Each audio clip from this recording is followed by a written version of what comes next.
What is all of this? Hello, everybody. Are we streaming again? Thought I told you to stop that. Unfortunately. Jonas, do you want to play this game yourself? Like, it's puzzle stuff, so I assume it'd be up your alley. In which case, spoilers. There's a copper floor here that's making me very sus. Oh, you're on the ice level. Yep. This is not the ice level. This is like the second or third place that has snow. This is... Yeah, we're in the second zone, in the third area of that zone. Hmm. Oh yeah, I understand there's like a Tetris bridge. Yeah, that's part of it. That's usually how you finish each area. Instead of doing... You know how in the original Talos Principle you get the Citronimo pieces and then you have to slot them together to make a grid, and then that would unlock the door for like that whole area, right? This one is you get the Citronimo pieces, but instead of using them to unlock a door, you instead use them to physically build a bridge to get to whatever the last part of the area is. Makes sense. Puzzle games would be cooler if they had worlds like platformer or adventure games. Like, here's the lava level. I mean, but then you just get, what was that YouTube video? Greg Master of Elements or whatever? There was like video game the genre. I like the Doctor Strange portal. Okay, so you can pass through these if it's vertical. Only downwards, though. Well, maybe you can go upwards if there's a fan. Like that one? But I think that one's just supposed to get you up there to that platform. Oh, I see. I see. It's quantum tunneling, Jonas. Don't you keep up with science journals? Apparently This is not quantum tunneling. As a person who has had to study some electrical engineering, this is not quantum tunneling.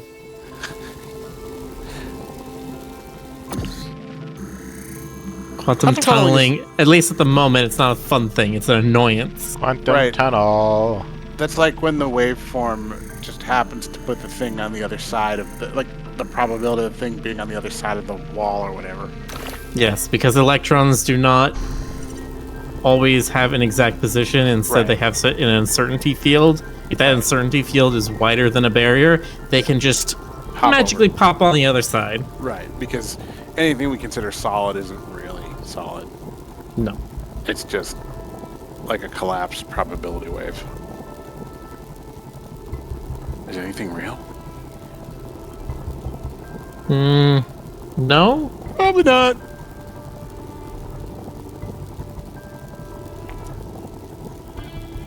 I mean, everything in existence, at least as we understand existence, is simply a product of our brains being able to interpret our senses stimuli. Right. And solidity is like, it's like, what is it, the weak force or the strong force? It's one of those. It's one of those. It's like when you're tapping on solid object, they feel solid. It just happens to be that there's more force binding them than, potentially separating them. That the weak force? Weak force? Okay, all right. Hold on, I need to go look this up. I'm not sure either. It's one of them.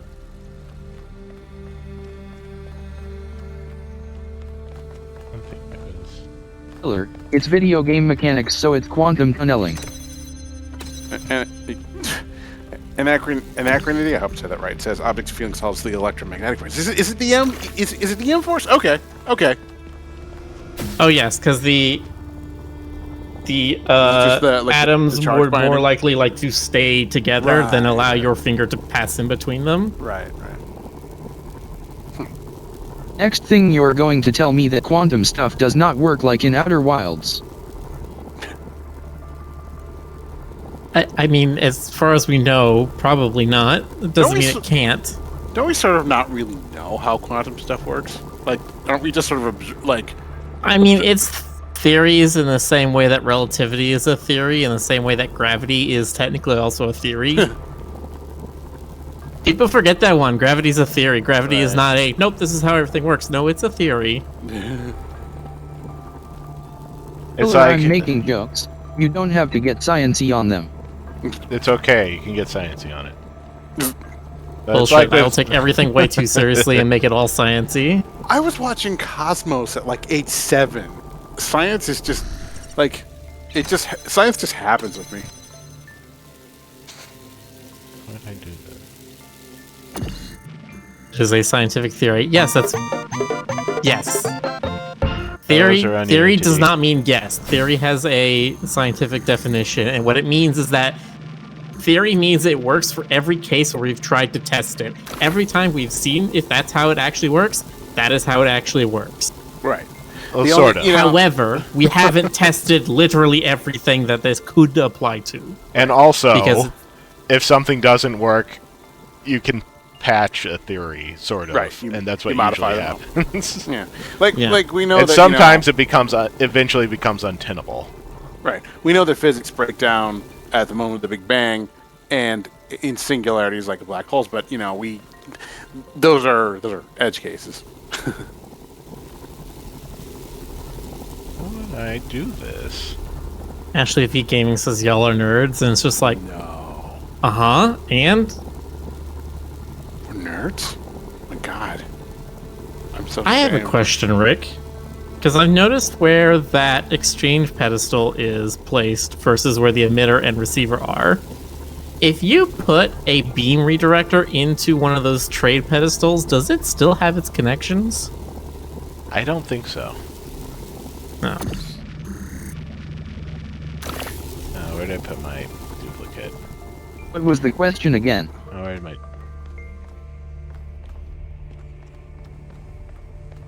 That's right. Everybody says, why it's just saying test theory is like saying words don't actually mean things they do. Except when I say words. I mean, if I said a word like... Well, yeah, but that's you, Jonas. Can take the fan. Look, I'm just doing Or that. I missed the context. What would keep connections? If you put a laser redirector into one of these trade pedestals, where you give up an item to receive an item, I can take the fan and trade it out, but then I can't get to the top of that thing, but I can with my duplicate. Things do not keep connections. alright. So maybe I just want to keep one of my duplicates. One of the duplicates on top. Special case are the light accumulators, which retain their charges.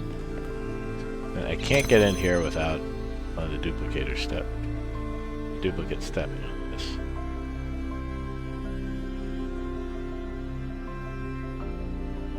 Yeah, this puzzle was one of the harder ones for me.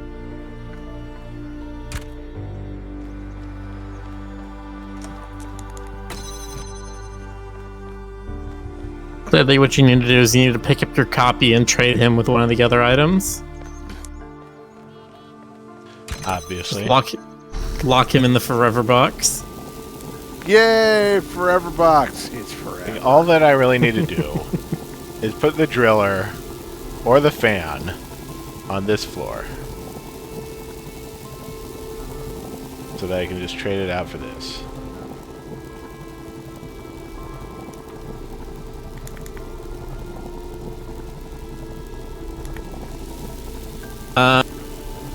What do you think?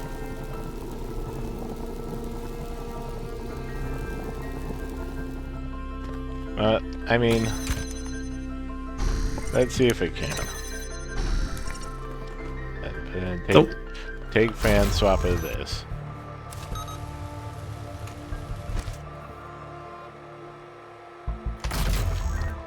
Nope, it won't. Yeah. Anyway, I think black holes break down only mathematically, but no one knows what actually happens inside them past the event horizon. Stuff. No, you can't. Well, unless Hawking radiation does retain energy, or does retain information.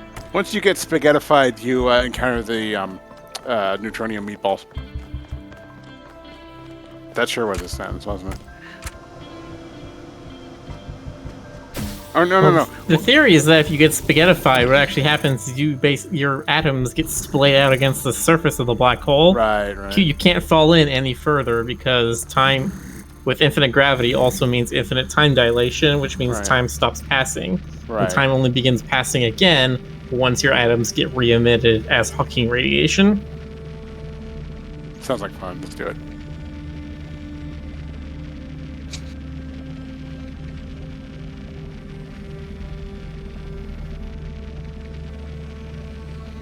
My dad knew this stuff pretty good, but he seldom wanted to explain any of it to me when I was a little child because I would always be like, why? Why? Oh, yeah. I was that kid. I was the why kid. I'm still a why kid. Yeah, you need to have, yeah, you need to make sure to not fall into the why kids questioning, because it is a black hole itself that you will never escape from.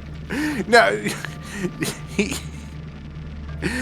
they tried to they would plunk me down in front of science shows and got me like the World Book Encyclopedia set and stuff like that to just with the assumption was that somewhere in all of that would be the answers to my questions, or at least enough distractions to eventually wear me out, and they were right.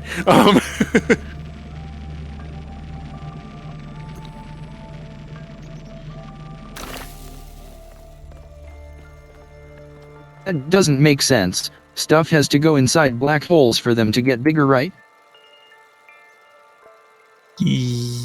No. Actually, where do I land here? I land right here.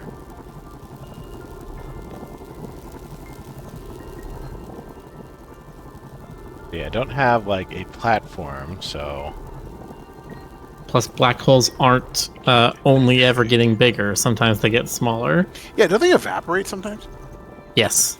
That is the Hawking radiation. Right. It is a small amount of momentum, heat, mass, and energy that are constantly leaking out of them due to the imbalances of quantum mechanics at their surface. Right.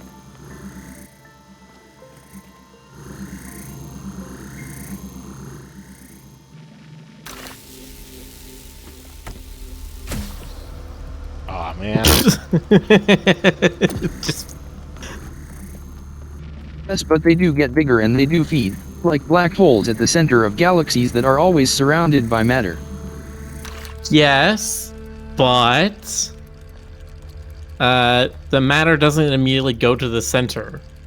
It's just like how in a lot of gravity models you will look at things like planets and stars and asteroids as points. You are looking at their center of mass. Now, when a black hole is first formed, yes, there is a singularity. There is a point that all the matter gets drawn into.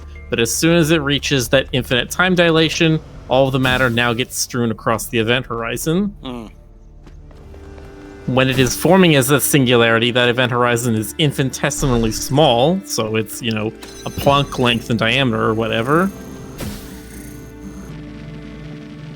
But after that point, as the event horizon grows, as it becomes more massive, the matter simply gets distributed at the event horizon wherever it is at that point.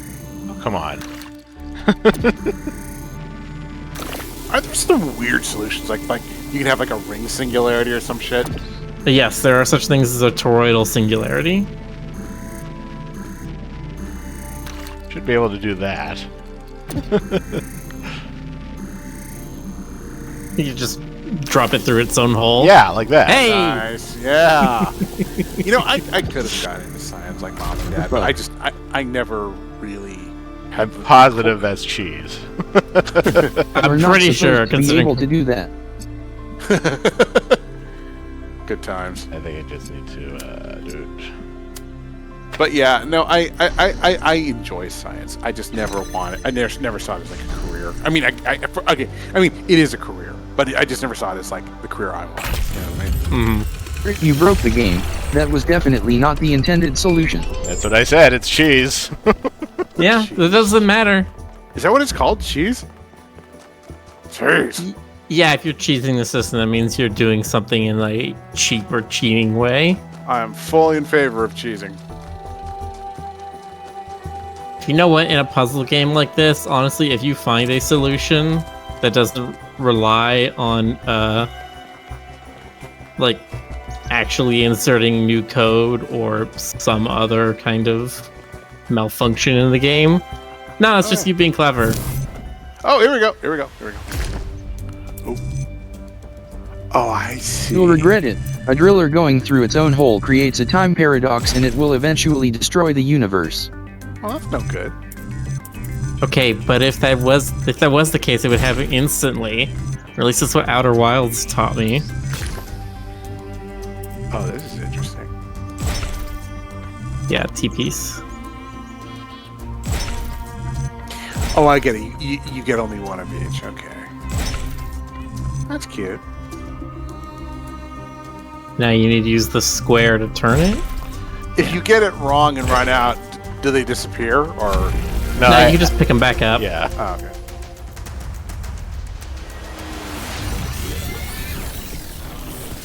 Oh, it's the excursion pommel. Oh yeah, should I get Risk of Rain returns? Oh, hey, It's it's on actually sale. Prometheus. Friend, and heed my words. Beware Pandora. She is nothing but fear and despair, and she will do anything to prevent you from reaching the flame. It is she who disrupted the trials of the Sphinx, and who bound me in the...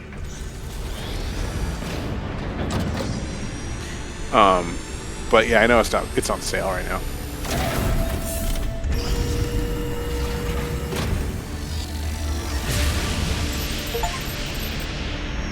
Maybe. Well done, 1K. Looks like our hypothesis was correct. The megastructure is opening again. Everyone come to the VTOL, please. It's time to find Athena. What about See, I'm still Pandora? hesitant on the, She seems capable of displacing or controlling the other entities. We should be careful, but we can't let such a vague threat paralyze us. Just keep your eyes open. hesitant on the Risk of Rain 1 remake because while I love Risk of Rain 2 a lot, I own Risk of Rain 1. I have yet to actually finish a run of that game. Would you Really? like to play a game? Like, I've yet to see the correct ending. I've always died too early, and it didn't grab me in the same way Risk of Rain 2 did. Is it tough? Like, is it just really tough? Exactly. I mean, I've played the game for total like an hour and a half. I think the first hour and a half I played Risk of Rain 2, I also had not completed the game It's once. based on her favorite book. Have a go.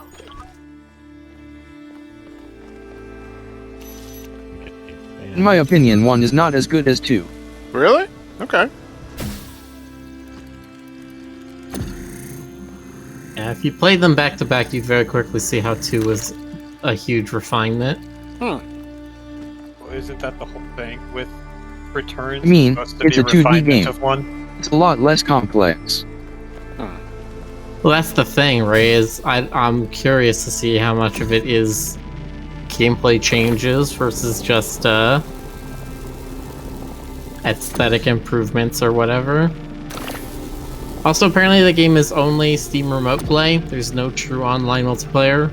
Oh, well, that's just an immediate dead on arrival thing. Especially, yeah, for such a fast-paced game, that seems like a really weird. Does that mean we can't do it? No, it just means that any bit of lag is going to be very problematic. You know, The original is remote play together. The remake has true online. Oh, the remake does have true online?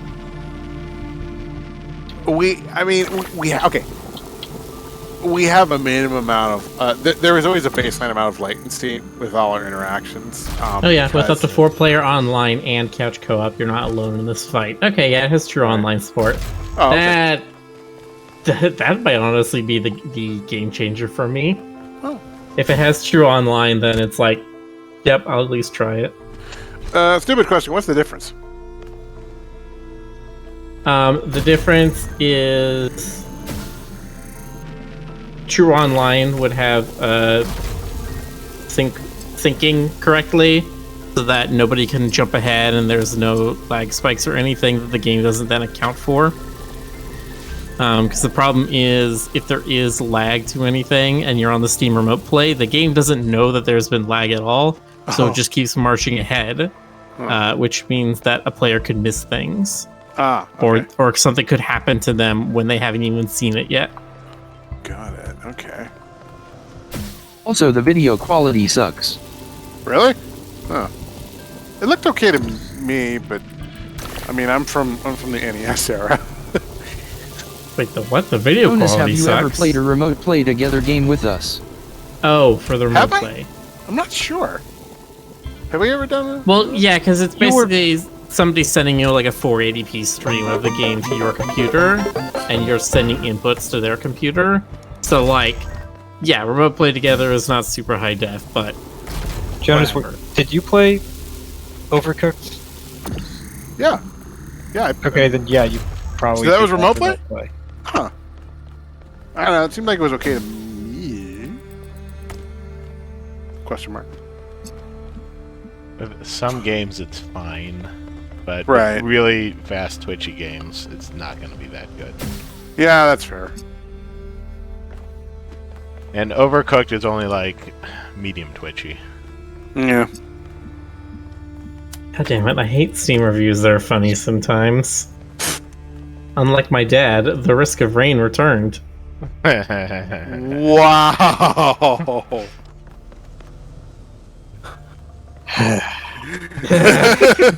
That's pretty good, though. Yeah, the first one I tried with y'all with the Dungeons and Dragons game, it was like 480p and extremely laggy with a lot of artifacting. What was that? Well, we also kind of pushed that one extra hard, given Wait. it wasn't really designed for 6 people. Wait, Fed, which title are you talking about? I think yeah, The it's, dungeon? Tower Fall. no, the Oh, Hammerfall. Tower over Hammerfall. Mystara. Oh, I don't remember that one. Was I there for that? Whatever it was. No, whatever. Hammerwatch 2. Yeah, I remember there was just no way to keep up. I mean, we were keeping up with each other, but the game was not keeping up with all of us. I just kind of rolled with it. Ah, dang. I was kind of hoping there would be a bit more of a sale if you already owned the first Risk of Rain. That'd be nice. That'd be nice if it's just like, oh, you own the first one? Cool, the new version's 50% off. But no, because capitalism. No. 30% off isn't bad, it won't be that cheap again for a while. Good for Cops rated with a party of 5. Party of 5 was a show on Fox. Hello, horse people. Look at all you horse boys and horse girls. Horselings. Horsemen of the apocalypse.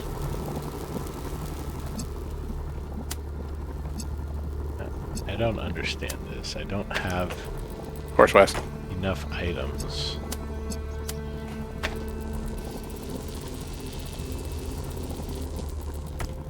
The rotating of it sometimes cuts it off. That's hilarious. Wait, if the rotating cuts it off sometimes, do you have to specifically put a fan on the pedestal? I don't think so. I think this is just in the wrong position. I like that wall texture. The problem is,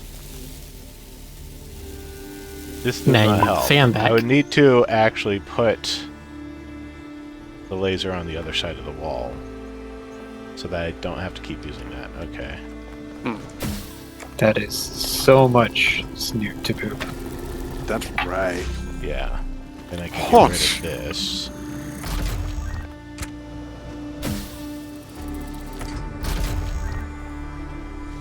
Sometimes There you we just go. gotta haunt.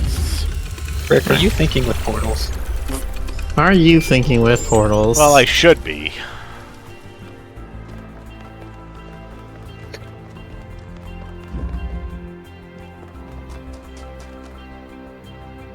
Where's the other question marks? Yeah, there's 2 over that way, 1 over there. One over there. Nothing that way. Best puzzle games have two basic units of interaction, boxes and portals. I mean, you're not wrong. I heard that as foxes, Aw. which this game does have. Can you pet them? It does. No. We've chased foxes, we've chased deer, we've chased bucks.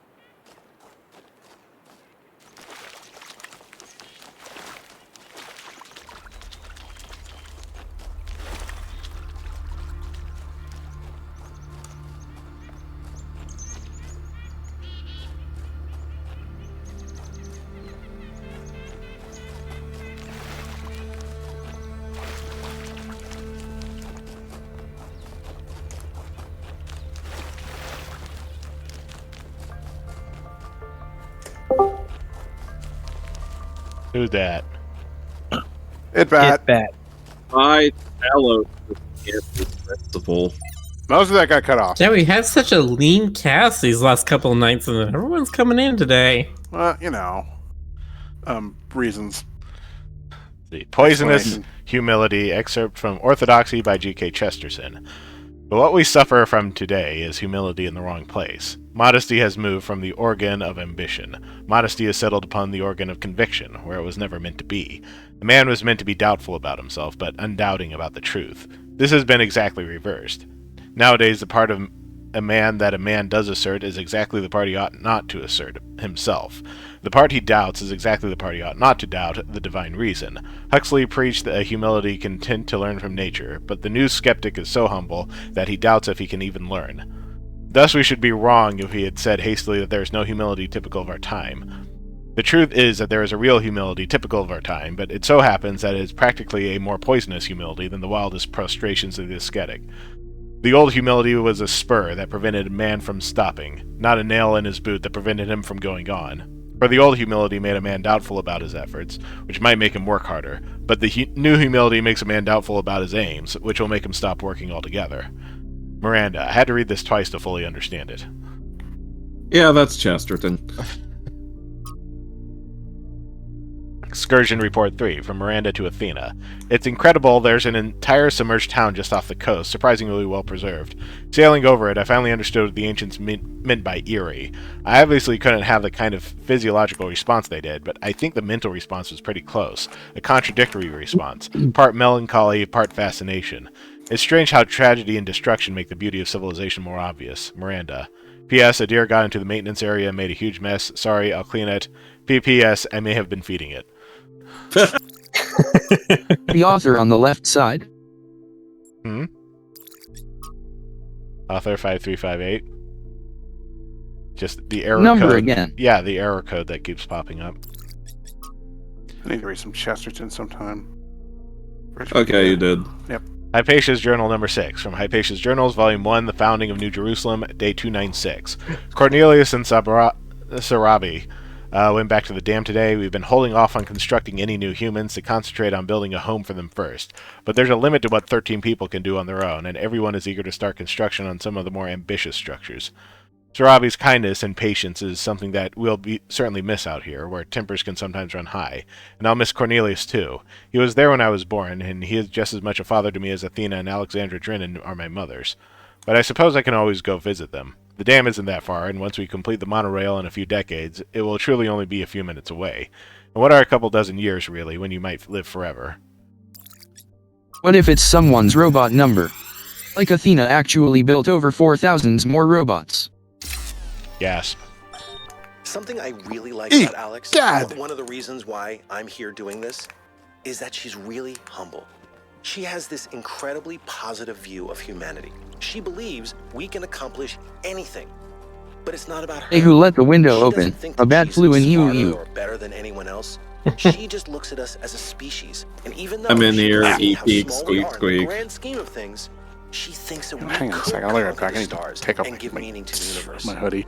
Even now, even when none of us are going to live to see it. Isn't that awesome? Alright, that's better.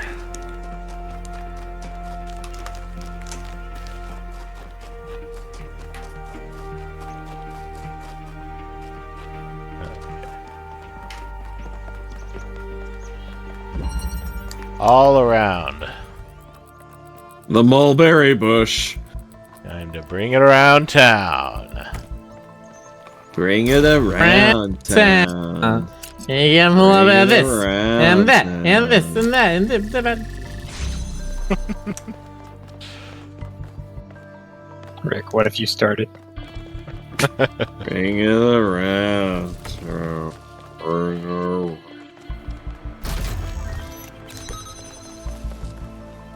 I'm not sure what y'all are referring to, but fortunately, I don't care.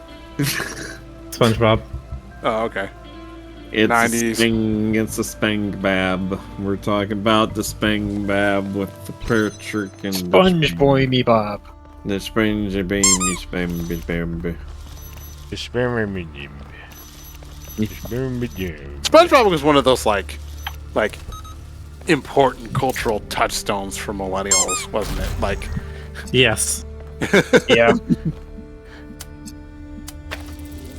Listen, man. As a very young millennial, yes. There are moments in that show, quotes, episodes, concepts, unintentional fetish seedings that are just part of the psyche of a lot of people of a certain age range. well, I know a bunch of people. Go ahead. Sorry, I was just gonna make another quote. We just want to use Dirty Dan. I know a bunch of people really like what's her name, Sandy. Sandy Yeah. Keys, yeah.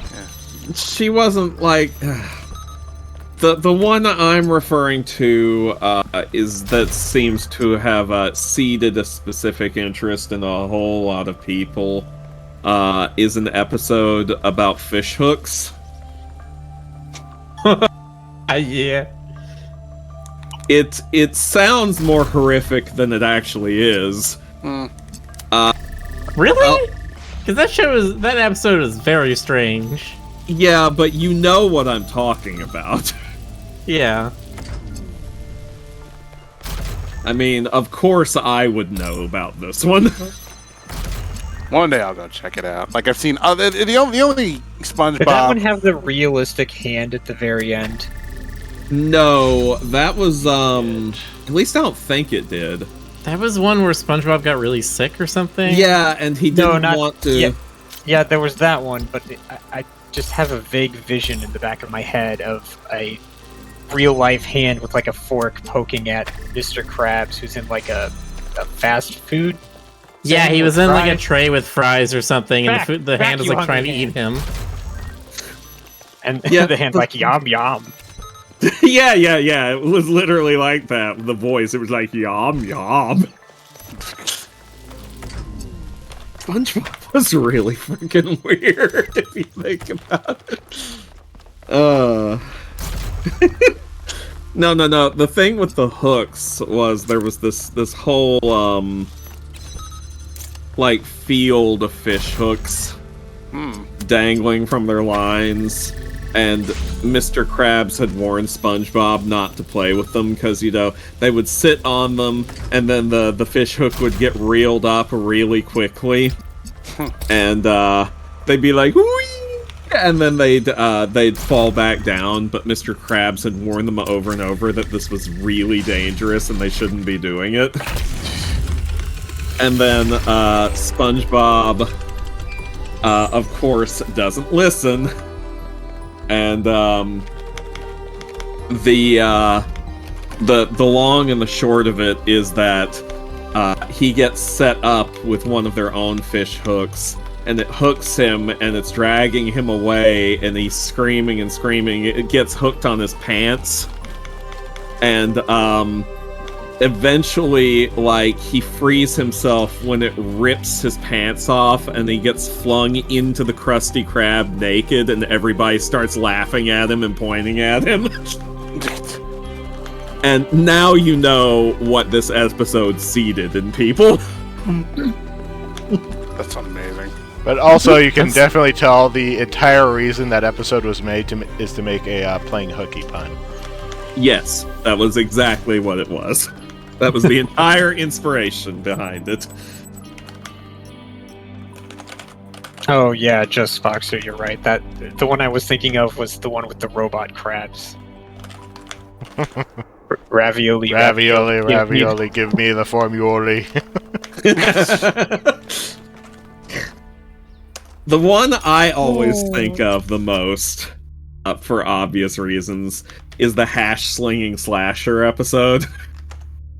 Yep. Where, I wonder why. Yeah, apparently a lot of kids, this was their first introduction to this character. Do you know that one, Jonas? Did you ever see that episode? No. Okay, so the premise is... What's the name of the episode? It's... Night Shift or something like that? Phrases from SpongeBob? Night Shift. It's like one of those episodes that is entirely possible to memorize and recite from memory. Yes. the Night Patty. Yeah. Basically, this isn't regular darkness. This is advanced darkness. That's a different Rock episode. Bottom. That's a different one. That's Rock Yeah. Bottom. Yeah. Amazing. So wait, it's Graveyard Shift. Graveyard Shift. That's it. So basically, Mr. Krabs decides that he's losing money by not keeping the Krusty Krab open 24 hours a day. So he forces SpongeBob and Squidward to take this overnight shift, and nobody is showing up to get anything. And Squidward is annoyed with SpongeBob. Surprise, surprise. And he decides to screw with him by making up this story about a serial killer with a spatula called the hash-slinging slasher. Another line from that. Who wants a Krabby Patty at 3 in the morning? Oh boy, 3 a.m. Yeah, that's what that's from. I'd forgotten. Can I suggest something? Nice. Of course. Go I need ahead. to get around to finishing watching the whole show. Completely dead. Just the And first they, 2 like, seasons. Yeah, you really do. To live except After a certain point, you've seen all you That's need why to it's see. a good location for some of the experiments.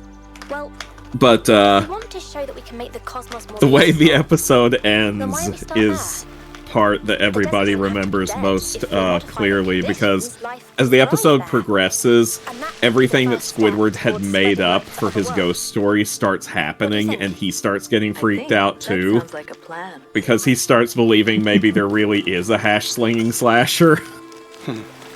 And the one thing in particular, the lights keep flickering on and off. And they find out that the silhouette, the spooky silhouette they kept seeing, was just a normal customer who was coming in. But they still can't figure out what was going on with the light switch. And Squidward and SpongeBob were like, but wait, if that was you, what was up with the lights? And the lights start flickering off and on again, and the camera does like a quick pan, and it's still a freaking Count Orlok standing by a photoshopped light switch, just flicking it up and down really quickly. And all of them put their hands on their hips and just go, Nosferatu! Oh, I remember you telling me about that. Nice.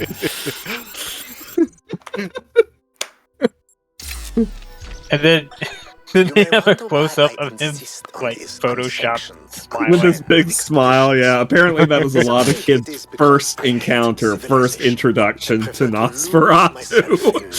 Yeah, can definitely say that part's true. Yeah.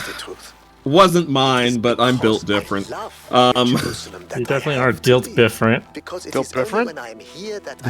I'm DILF different? Difference. Feel the difference. Oh, I'm feeling Yeah, please do feel the difference.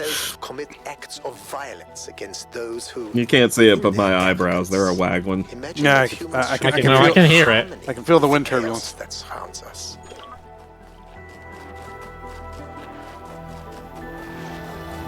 Alright, well, people in the chat are telling me I'm mixing up some details about the episodes, but you get the gist of it. That's hilarious. Dilf was not a permitted term. I know, right?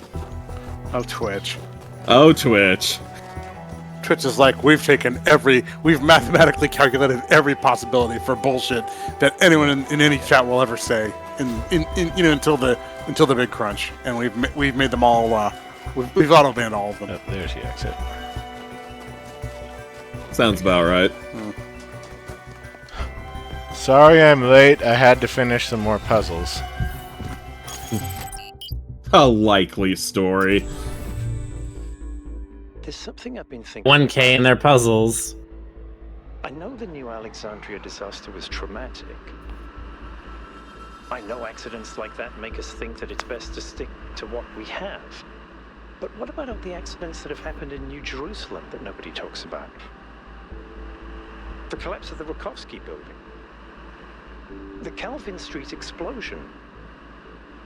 The bite of 87. Killed Ben Arroyo and Canada. Oh, that's a. All of those happened That's because we stopped Five investing Nights enough thing, isn't resources it? in our civilization. Yes, it is. And if Yes. Melville hadn't been put in charge Yes. of city maintenance, this would Yes. still be happening. This is such a nice tunnel. Now, if I had a nickel for every time I thought that, It's only a matter of time.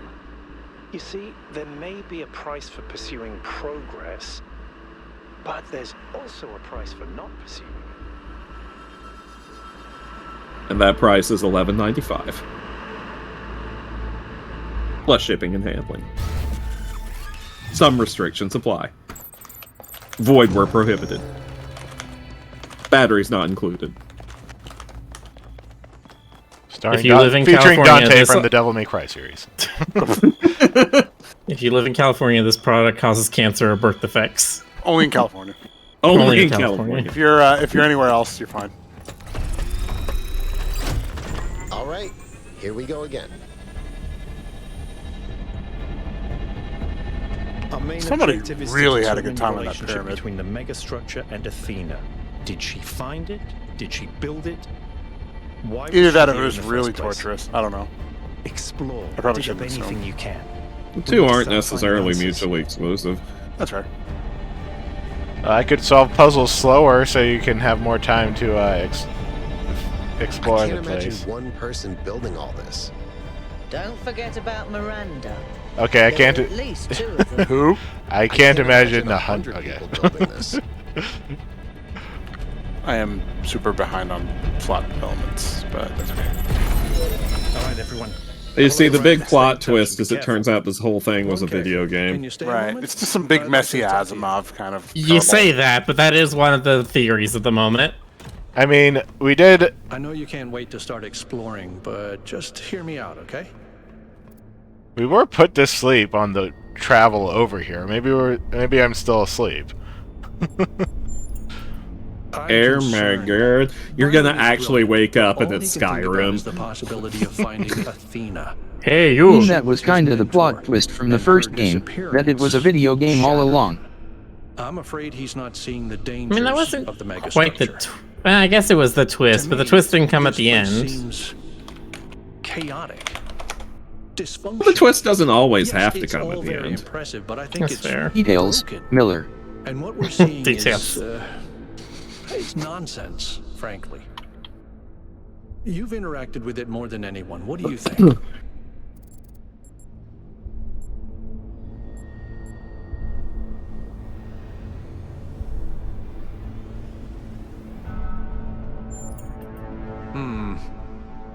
I don't see it. Or at least I'm not convinced that the pattern is meaningful. There's literal puzzles maybe built I'm wrong, into the but land please, here. Be careful. They're still functional despite everything. I think there's a pattern.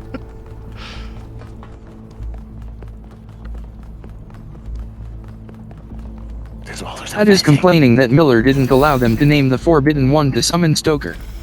I'm headed deeper. Exodia? I mean, Not quite sure where I am. I mean, Seems to be listen, in the middle of the machinery. listen. You can't Yes, you get all, me, Watch Rick. yourself, Byron. you can't always rely I don't know how on to describe what I'm him seeing. to be I the don't thing think that this is a summons me. building. Well, not even that it wouldn't summon you. I specifically deleted some people's messages because they were mentioning it last night. I see. Trials 1701 to 2202. False leads, errors, frustration. Effects ripple out at enormous distances. Waves. We need to move experiments further apart. Trials What was that last part, 2203. It's just a bunch of gibberish right here. I understood that. Okay. Yeah, Trials I mean, 2203. these. 30 to 3509 version 0.2 deployed. Large-scale synthesis successful. Trials 3510 to 3525, replicating 0.2 to create version 0.21. A bunch more gibberish. Can we literally bootstrap this to any scale? I'm also surprised the auto-captioning got Exodia's name correctly. Well, that means the auto-captioning was made by a big old nerd, doesn't it? It's funny how I keep running into these and none of the other guys. Why don't you just tell people that they're wrong? If you tell them the truth, they'll listen. It's not that simple. Ah, Cornelius. Straton wrote that the most From common Planet of the error we Apes? commit is to think that ideas determine reality. When in You fact, gotta the try if opposite it is can true. name every Pokemon Ideas correctly. follow Someone from start material reading through the conditions. Pokédex. Belief systems How are about formed no? to explain No. and justify the way we live. We did not Correct. have kings because we believed in the mandate of heaven. We believed Typhlosion, in the mandate of Pikachu, heaven Charizard. because we That's lived it. in monarchies. That's the whole We thing. have free will. Oh, free will isn't the same as freedom, Miranda. We're not free from the constraints of Umbreon. reality or history. I'm like, I was is she shaped gonna by get to the one simulation. that's on the New screen right Jerusalem now? is shaped by its... I didn't even know she was on the screen. So, what? We're just trapped? Killer, where is History Furret? can only go one way? Maybe. I said for it. That was the maybe first not. one I said, so The clearly you didn't get question it. is, how do we free ourselves? How do we build a world where our ideas do shape reality? That's why we came here. Yeah, it got all the others except Furret then. Well, I mean, Furret is so close to, you know, Ferret. I knew it! Athena's here. She built this. That other voice. Was that Cornelius? It definitely The other funny thing sounded is, like him. the Furret in Pokemon, it doesn't really look. I mean, it's kind of got that muscly proportion, but it doesn't really look like a ferret exactly. It looks like a. It looks like a tube It sock. says Furret Yeah. instead of Furret. He knew Even where Ferret. she was. We should talk to him. He We ain't will got when no we get back, legs. but right now, He's just got we have little to focus arms. on finding Athena. He We do are just have so them little close. arms, though. Oh. See, this is why I'm pretty sure that this all actually happened before New Jerusalem.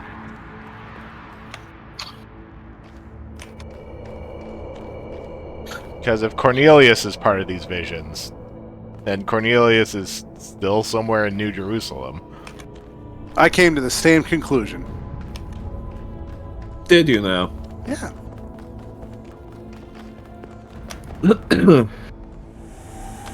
Well, that makes one of us. Jonas, I find you to be a big fat liar. That's rude. I would never lie. those I would surfaces- never lie ever in my life. Did you all know that Oh, boy. fluoride was first discovered in Florida? That's why they call it fluoride. Okay, anti-gravity. Yay! We knew this was coming. Yep, it was in the trailer. But also, I meant the like machine you found earlier that had the little cones moving around. 1K, I'm over here. Hold on. I'll open that door for you. Oh, will you? Made him sound like Wheatley for a second there.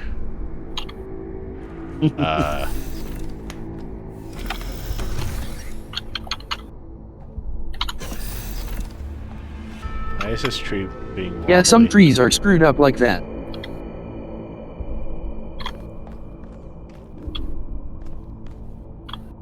Look at the upper branches. Yeah.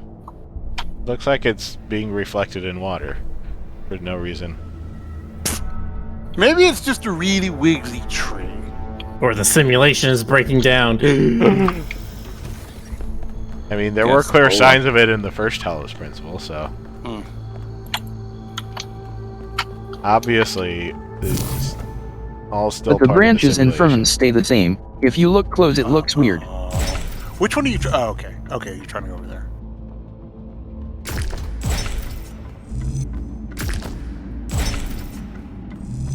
I want this in real life. I want to just like, crush my foes with giant Tetris blocks. You know. Well, don't let your dreams be dreams, Jonas. Yeah, that's fair. Actually, if I had access to this kind of power, I'd probably just build. I'd probably just like use it to see how high I could climb, safely. I'll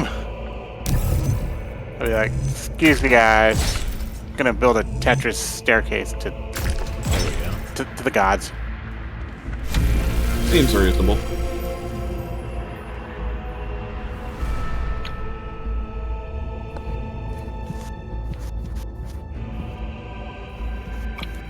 What if these artificial intelligences evolved from Tetris blocks the way we evolved from amoebas?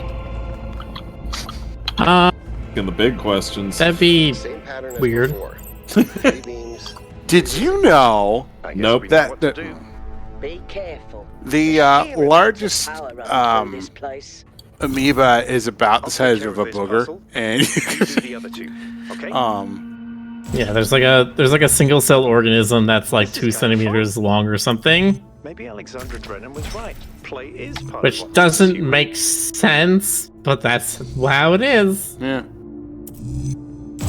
Nature, the universe, all that shit is under no obligation to make sense to us, and we're lucky that as much of it makes sense to us as it does.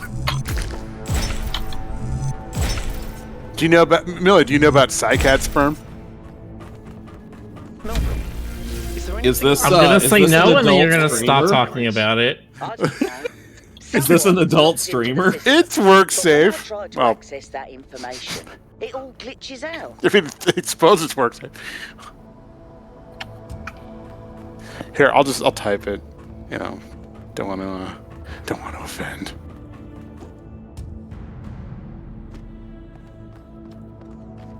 Actually, it'll look really weird if I just say it random and off topic. So I'll just leave it be. You can Google that it. way. I don't even know what you're talking about because I barely understood what you said. I barely understand what I'm saying myself. Well, yeah, but that's just Jonas. That's just Jonas being Jonas. What's up with that That's guy? so Jonas. Oh, Jonas. That's my next show. That's so Jonas. Yeah. Snap! That's so. I don't remember how. I turn to the camera and I make a little shrug, and then and then the iris is out on my face. And everyone's Raphi like, is rating with a party Jonas. of 3. Hello. Hello. We're playing a very deep philosophical game and being idiots about our commentary. Yeah, that's what we do. This is a bit different. That's what people. Oh, you're taking a trip. Okay. You're taking a trip. I was wondering if they were gonna do like Z-axis. Like? Yeah, like. Are we doing Zelda now? Being idiots, what philosophy is all about. Anyway. You know what, Frederick? You have me there. I think that's what happened last time. When I took the elevator, the platform where I got out just moved away.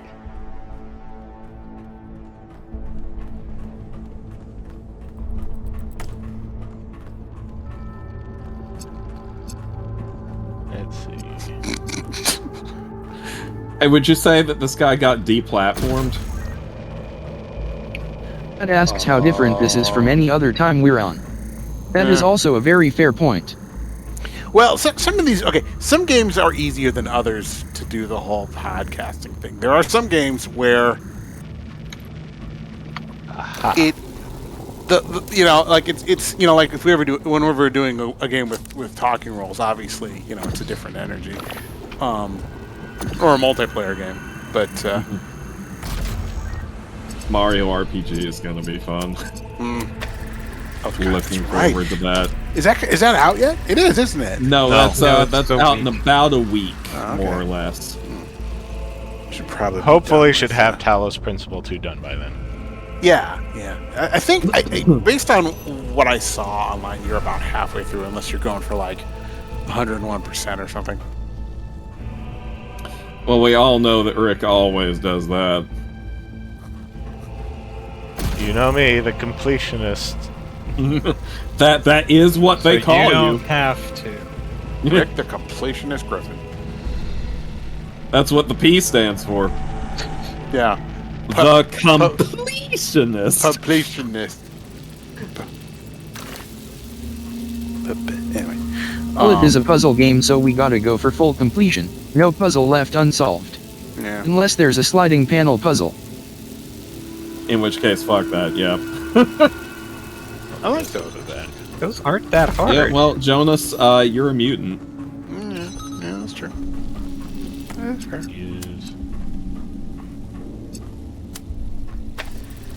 And I don't trust you. There you go. Well, aren't you a mutinist? Yeah, well, you know this about mutants. They eventually start a mutiny.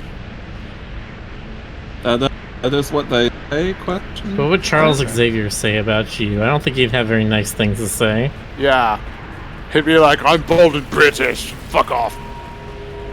Yeah, that's how he talks. That's incredible. It's like I'm actually there.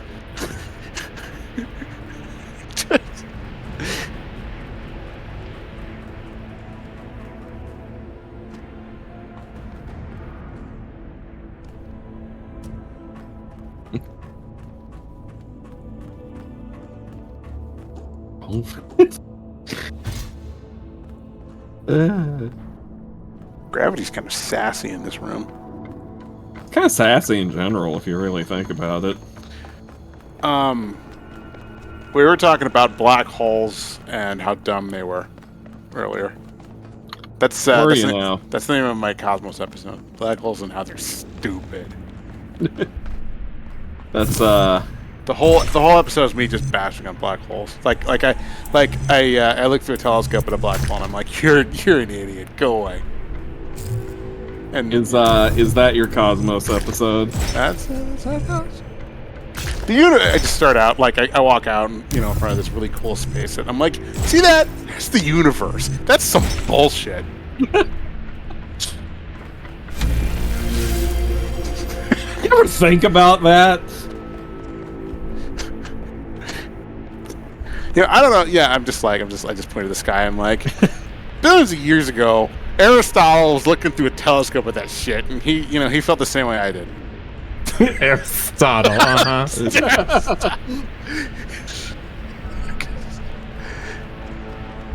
I've got one of those like turtlenecks like Sagan, except I make it look good. It's pulled up way too high. Yeah, it's just all the way over my head. No, it's all the way up, and you're just like wearing glasses on top of it. Perfect.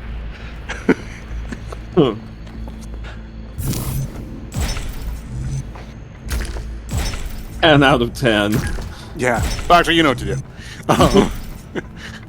Yes, draw it. Telegram for you. Telegram for me? I'll look in a minute. Maybe. Telegram, my boy, you can't say no.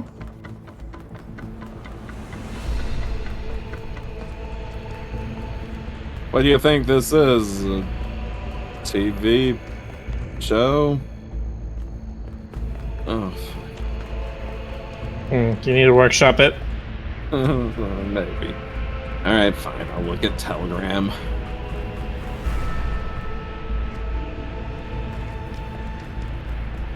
This area is significantly more confusing than the first one. I'm trying to figure out, like, do you know objectively which way is up in this room? Yeah, the regular floors like this is regular gravity. Oh, okay. Everything else is sideways or upside down. Right.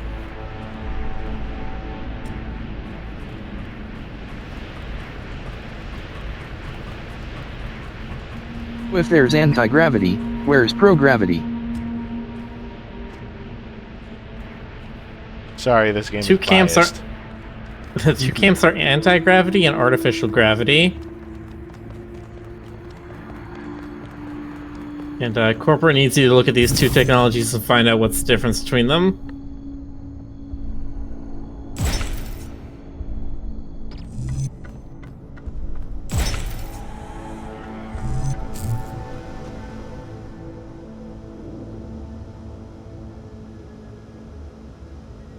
Huh.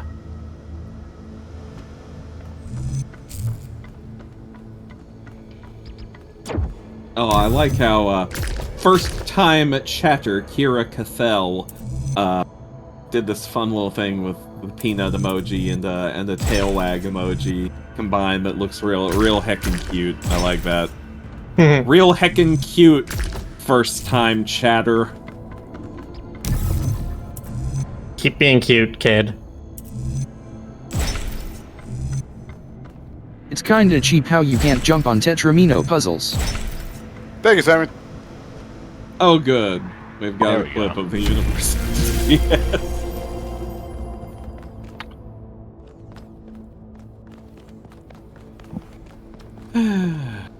Good times. Stairs that go nowhere. Great.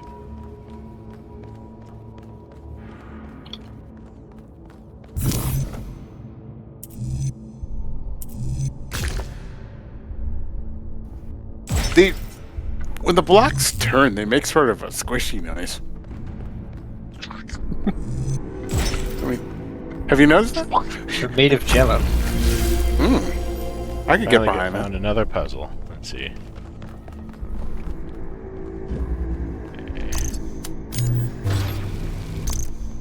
Oh yeah. If you wish to make an apple pie from scratch, you must first create the universe. Okay, I did. Mr. Anderson. Okay, I did it again. I think your Carl Sagan-y alter ego would be like, if you wish to make an apple pie from scratch, call your grandmother. You must first flugel the hoogle. Flugel the flugel, big as the flingus, set it to 10,000 degrees and run. This seems like bad advice. Yes it is.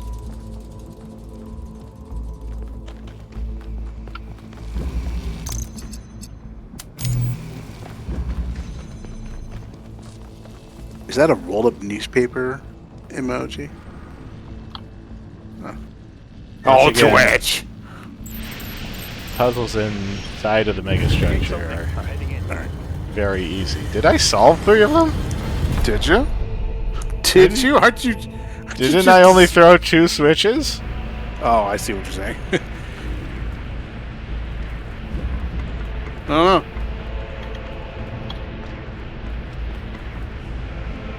I guess you're too smart for your own good. You're just that much of a clever boy.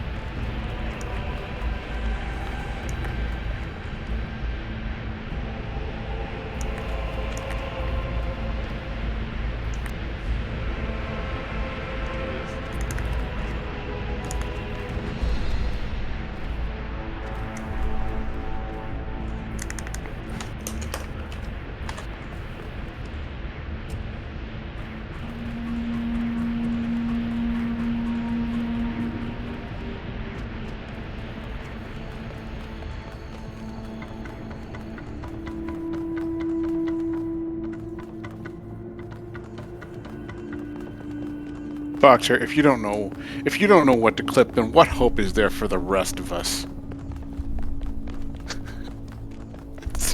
I don't know why I'm putting all this weight on you, but you know I'm a dick. Well, He in has that a job case, he was Jonas, assigned to do, and he's not doing it. This is True. fascinating. They were both Would you, Athena and Cornelius. that's a good question, Jonas. What are you paying him for? I don't know. I think we're gonna have to do some serious evaluations. You know, Byron, you're supposed to let the main character do that. It's dangerous for Byron, anybody no. else. Byron, no. Did he? He's failing to disconnect. The whole system's It's going dangerous to go 1K, get alone. out of there. Everyone back to the VTOL. Wait, did he just die? No, he's just trapped. Well, Oh, okay. Oh, too For bad. all I think he's eternity. my guess is he's becoming one of those Prometheus or Athena things. Yeah, Coot, we have no idea where he is or what's happening to him. But right now, if we stay here, we could all die. This whole thing was a machine designed to transfer human consciousness into robot bodies, and it can't distinguish between a flesh and blood human and these robot humans. Either that, or he just became very, very flat. What have you done, you fools? Mortals are not meant to tread these halls. Why will you not heed my warnings? Roomba. I am not trying to harm you, creatures of clay. All I wish is to protect. Are we doing the Metroid Turian run to the ship now? Do we have to like get out before the bomb goes off? If you cannot be reasoned with, I must bar your path.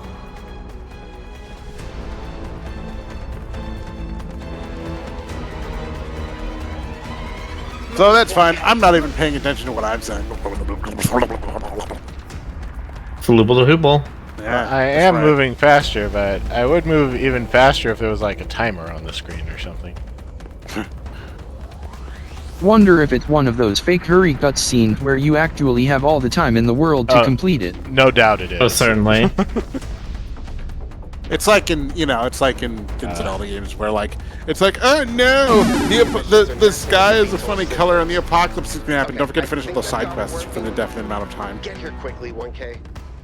You know, Ganon's gonna like eat all of creation, but don't forget the chicken. You know, the chicken game. Or don't forget the chicken game. You know, the chicken game. I don't know. There's always a chicken game, all right? That's like, oh, you gotta raise the chickens to the other end of the ranch or whatever the fuck. I did a lot of gesturing for that. Jonas is incredibly indignant about this chicken mini game that he just made up. How dare they put the chicken game in there? Or not chicken. What do they call them? Like the cuckoos.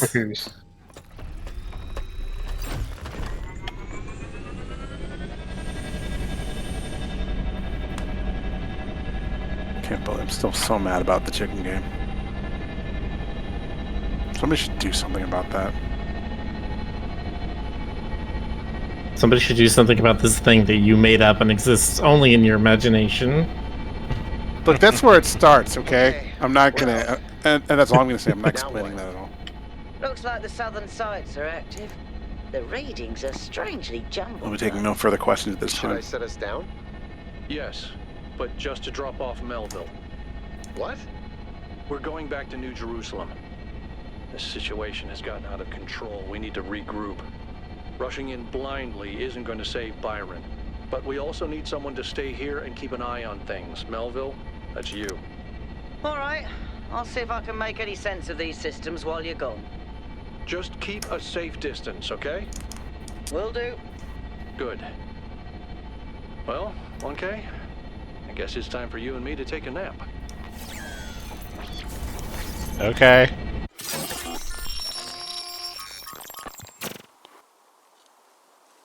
Do not lose hope, my child. In these difficult moments, find solace in your friends and in the home that you share. What about Byron? Oh, Byron's gone. He's like super dead. He's like double dead. It's a double hell. Here we are. Got an update from Melville. The power spikes are continuing, but no news from Byron. All right. Thank you, Yakut. You get the VTOL ready for the next trip. I'll talk to the mayor. 1K, please head over to the Museum of the Simulation and talk to Cornelius. Let's see what he has to say for himself. Cornelius, you got some splaining to do. It's funny because Lucy. Every living organism suffers. Animals kill other animals to eat. And it always ends with death, torn apart or wasting away. This is what surrounds us. This is what's happening outside those walls, every hour of every day. It's our ethical responsibility as sentient beings to lessen suffering. That's what it means. I'm working on it. To understand that it is your duty to transform this world into something better. That's what the founder meant when she said that we can turn the world into a work of art. Despite what happened... Can I go back to the puzzle island yet? No! To keep going. This is blasphemy. Byron was punished for failing the Founder's trials. And you want us to dig deeper? Just because you can't accept that suffering is natural and necessary? Please, everyone, stop using the public freedom. If you want to argue, use your interface or speak in person.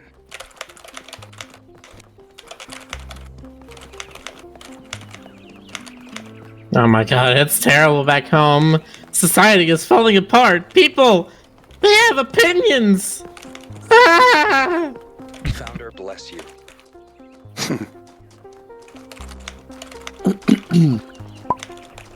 Founder's blessings. Attention all citizens. The Gehenna Memorial Interactive Fiction Exhibition is now open to visitors. Yay! However, please note that Let's due go to a visit hell. unauthorized strike, public transport will be temporarily unavailable. Hell. I wonder if it tastes like barbecue. You know, Welcome to the Gehenna Memorial maybe. Interactive Fiction Exhibition. Oh, it's you, 1K. Specifically Please burnt tell me, ends. You were there when everything went sideways. Do you think Byron will be all right? You know, it would help if they had a little more expression, because, you know, when the robot's voice sounds one way, but they're just kind of staring at you, it's a little disconcerting.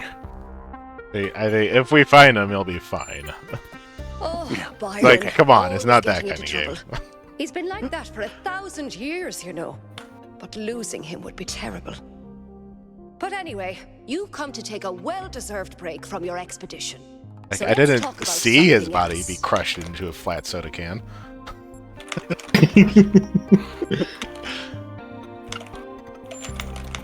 Gehenna was a place in the simulation. A prison where Elohim exiled the minds that didn't fit his plans. In time, the prison became a community with a culture of its own. In the very last moments of the simulation, Elohim realized what he'd done and sent his messenger Uriel to free the prisoners. They were uploaded to the gold disc, and their legacy is part of all of us. Text adventures were one of the few art forms available to the people of Gehenna. By continuing to work in that medium, we keep their memory alive. How's the music in this game, The role anyway? of the artist should be reduced to any single social function. The artist isn't an educator or a moralist.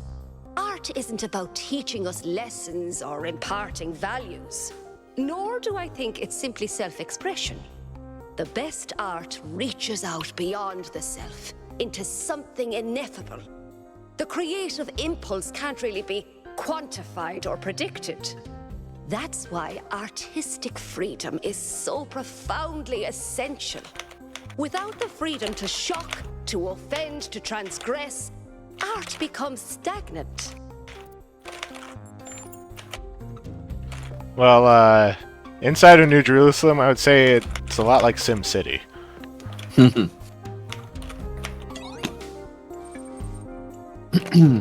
General. Oh. Well, they have 7 like out of 10. they have like a couple of themes during the puzzle segments. Like once you finish one, it switches over to a new theme, and those are pretty good. They're like Also, I have no idea what it's like in SimCity. Yeah, I know.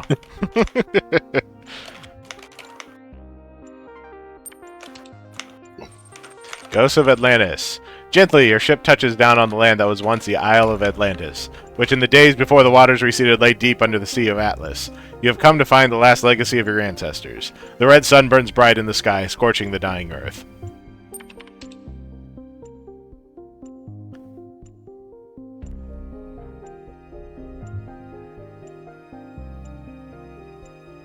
Journey to the Broken Tower, the Lost Shore, the Temple of the Owl, the Temple of Serpents, or the Ancient Farmlands. I guess we'll start with the Broken Tower. On the northern shore of the island, where the frozen ocean once stretched to the horizon, stands the remains of a tower. Here lived a great magician who advised the king of Atlantis in matters of the sublime. There's very little left of the once impressive structure. To anyone else, it would be a pile of rubble covered in black dried-out moss, but you can see a glimpse of its past, of the craft that went into its making.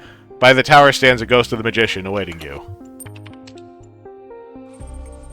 A great marvel was revealed to me in this tower, the magician says, a glimpse of the sublime. And although I am dead and my soul has spent an eon under the sea, that vision is not lost to me. Even now I could summon it and reveal it fully. He pauses. If I do, I will finally witness the sublime in all its glory, he says. But I believe in that this moment my soul will be annihilated. Is that a fate I should embrace or reject?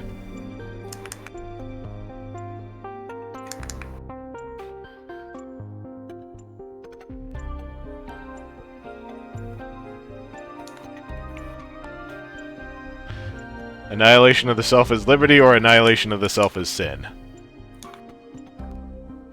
Yes. There's no middle. Both. There's no middle answer.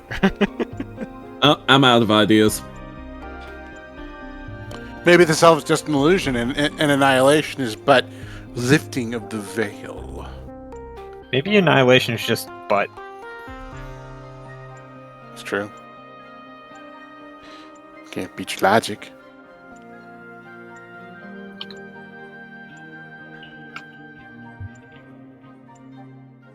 Sure, embrace it. You speak wisely, the magician says. I've lingered here too long. He turns away from you. He turned away from you towards a world beyond your sight. A bright light suffuses him, and you cannot tell whether the magician is laughing or screaming. Then he is gone. Cool. Journey to the Lost Shore. Your journey takes you to a wasteland that was once a beach where children from the Atlantean capital of the Luna came to play. Here stands a ghost of the poet contemplating the dying sun that fills the sky.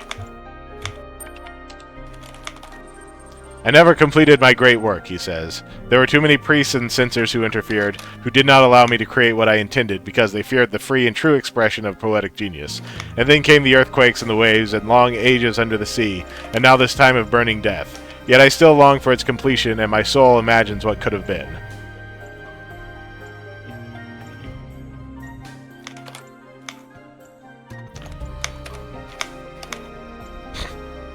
You must accept that your work cannot be finished, you are dead, or you must refuse to accept your death and find a way of completing the great work.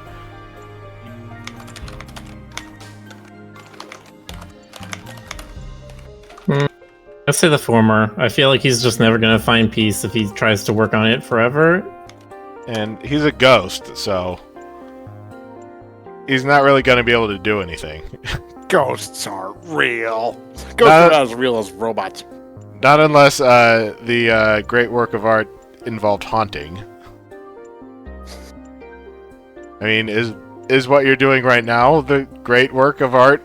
If not, why aren't you doing it? My great work of art was actually to make the greatest haunted house ever. So, I guess I won't do that anymore. Oh. Then I curse you all, time and space and people and gods too, the ghost says angrily. You have strangled the one true thing I had inside me, the one truly good and noble thing this wretched mind and body ever contained. I curse your indifference, your lack of imagination, your infinite stupidity. The ghost burns bright with rage for a moment, and then it is gone. Hey man, that's your problem. At least he took it well. Yeah. Journey to the Temple of the Owl. The sun grows bigger and brighter. Time is running short. Your next stop is the Temple of the Owl, the greatest scientific institution of old Atlantis. Here the ancients tried to understand their secret laws of the cosmos, although their studies did not advance far enough to prevent their fate. Jonas, you are typing very loudly. Oh, I'm sorry. How dare you? Let me change my noise gate. The ghost of the scientist awaits you in the ruins. I have not rested in death, the scientist tells you. In fact, death has provided ample opportunity for study. I have learned much about the machinery of creation. He hesitates. I would like to join you, but I fear that the truth I have discovered will offend and outrage many. They can take it. Alright. Do it anyway. It'll be funny. Yes. Time of such outrage has passed.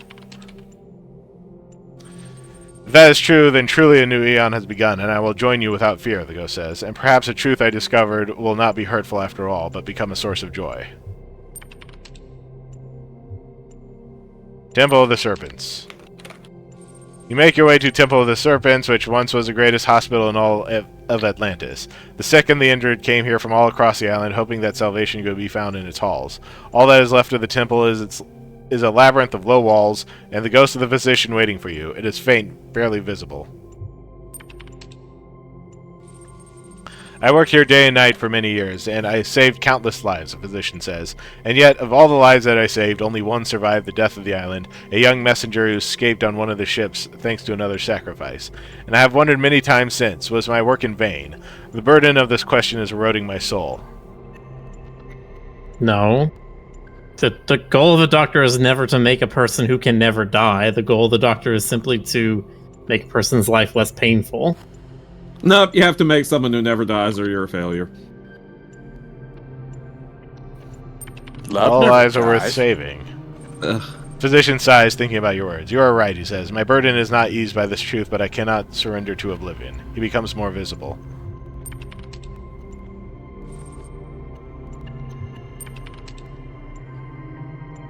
Journey to the ancient farmlands. The soil used to be rich, life-giving. Generations of humans relied on it to survive. Then the waves came, and after the waves, the dying sun. Now that all life is gone, something has been revealed underneath the soil. A city of unimaginable antiquity. The ghost of the farmer awaits in its ruins. This city is older than the capital, the ghost tells you. It is older than Atlantis itself. When our most distant ancestors huddled in terror before thunder and lightning, this city was already old. And yet this city is not foreign to us, we too are its citizens. He looks directly at you, and there is a light in his eyes that is not of this world. Are you willing to swear fealty to this city, across boundaries of time and space? Sure? Good, but remember that even in the lofty world of the stars where you have come from, that loyalty will be tested.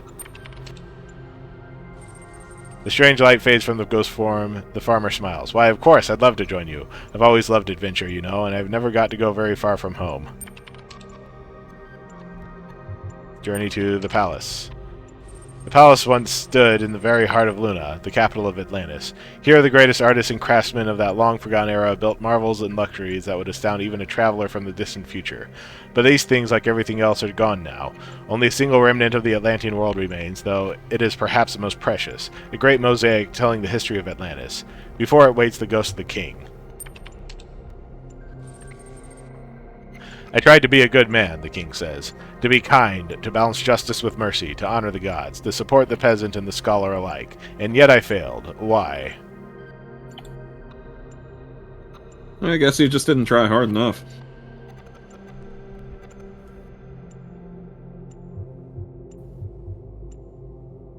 Cosmos spurning you is the fault of no mortal. You were a bad dude. Unless you just had that much hubris. Yeah, I guess unless you're like Oedipus. I think all kings must fail. I mean, you're not going to build utopia forever and ever. King considers your words. I hope that in the future you have built amongst the stars there are no kings, he says, and no servants either, but only free citizens. That sounds like commie talk.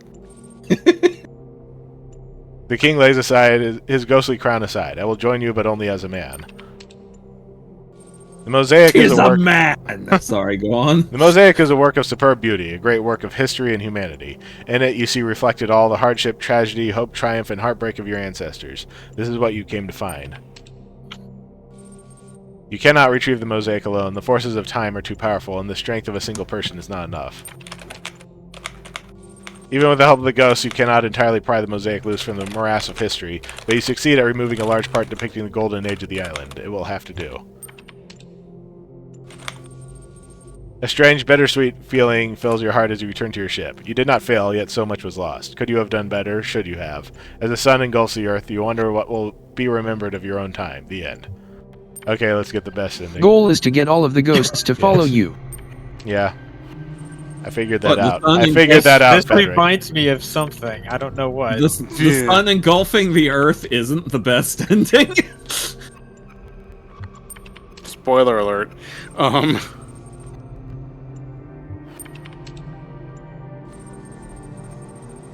You know, there are definitely some days where I wake up and I feel like the sun engulfing the earth would be the best result. That'd be a great start to like a folk song, like some days, you know, the guitar. I just want the sun to engulf the earth. See, now you're talking like the like space redneck music. You know, where you've got the like truckers in the space lanes, and they're like, My hyperdrive is broke again. I gotta fix it using duct tape and WD-40. It's a good song. Annihilation of the self is sin, but rejecting the quest for the sublime is also a sin, the magician says, hesitant. Our grasping for the sublime is what makes us more than animals. Make your own sublime. We have sublime at home. Magician laughs out loud, startled by your suggestion. Make my own. How unambitious, he chortles. And yet, what an idea. What a fascinatingly mad idea. So mad that perhaps it's worth trying. It's so crazy, it just might work. I will join you gladly, the magician says. I would like to see some of the wonders you have brought from the sky.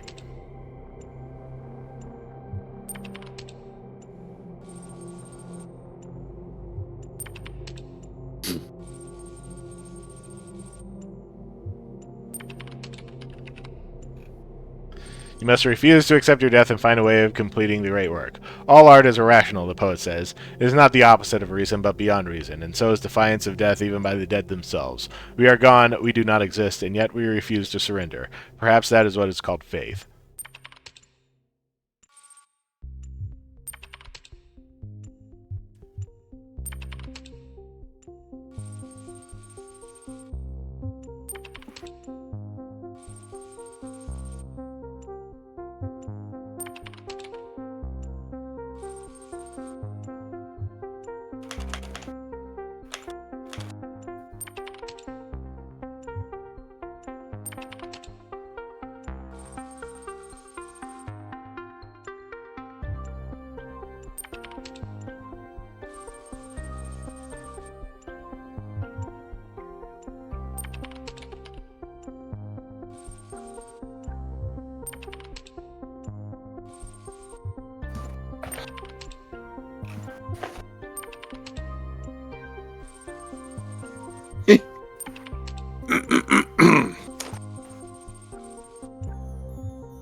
This is so boring. I can't believe people ever played all text games. Bitch stick you. Yeah. You can't get ye Talos.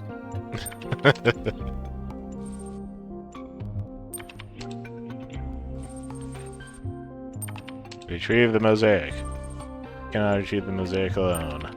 You cannot get ye mosaic. With the help of the magician, the scientist, the poet, the physician, the farmer, and the king, you pry the mosaic loose. Holding it in your powerful metallic arms, you are filled with awe, and the depths of history, the bittersweet beauty of human endurance, and above all, the miracle that allowed this part of your distant past to survive. As you return to your ship, your heart is filled with soaring joy such as you have never felt before. This moment, humankind stands defiant before time.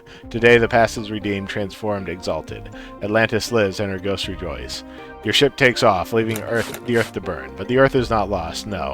And as those ships with their painted sails carried forward the legacy of Atlantis, so your ship carries forward the legacy of Earth, to the great sea of stars from whence we came, and to which we will all return. And that ship is called Titan AE. That ship was called Albert Einstein. I was just Be right watching back. that the other day. Oh, yeah. No, I was just watching Titan E. It really, it holds up surprisingly well. It is okay. If any of you in the chat have not seen Titan AE, okay, go see it. Because Doug, go see it. Go see it. You go up to your local movie theater. You walk straight up to the box office, and you're like, ticket to see Titan AE, the Don Bluth animated movie from 1998. It was 98, right? Oh, was that the one with the alien people who were kind of furry-ish? Yeah, that's the one with the waifu character who has like two knees per leg. Right. Voiced by Jimmy Garofalo. Weird kind of spider legs. Yeah, that's right. And everyone's like, "Oh, step on me, mommy." That's yeah. Look, that's man, I've seen things. Yeah, that's like the last good Don Bluth movie. Everything after that was just like, trolling.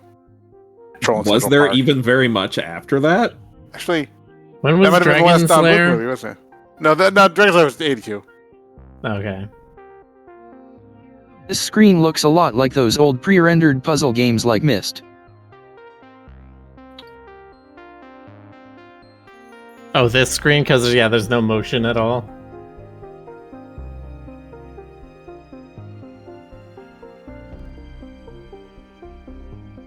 I mean, it definitely was not perfect. There were definitely things that made no sense. Bill Pullman's character made like no sense at all.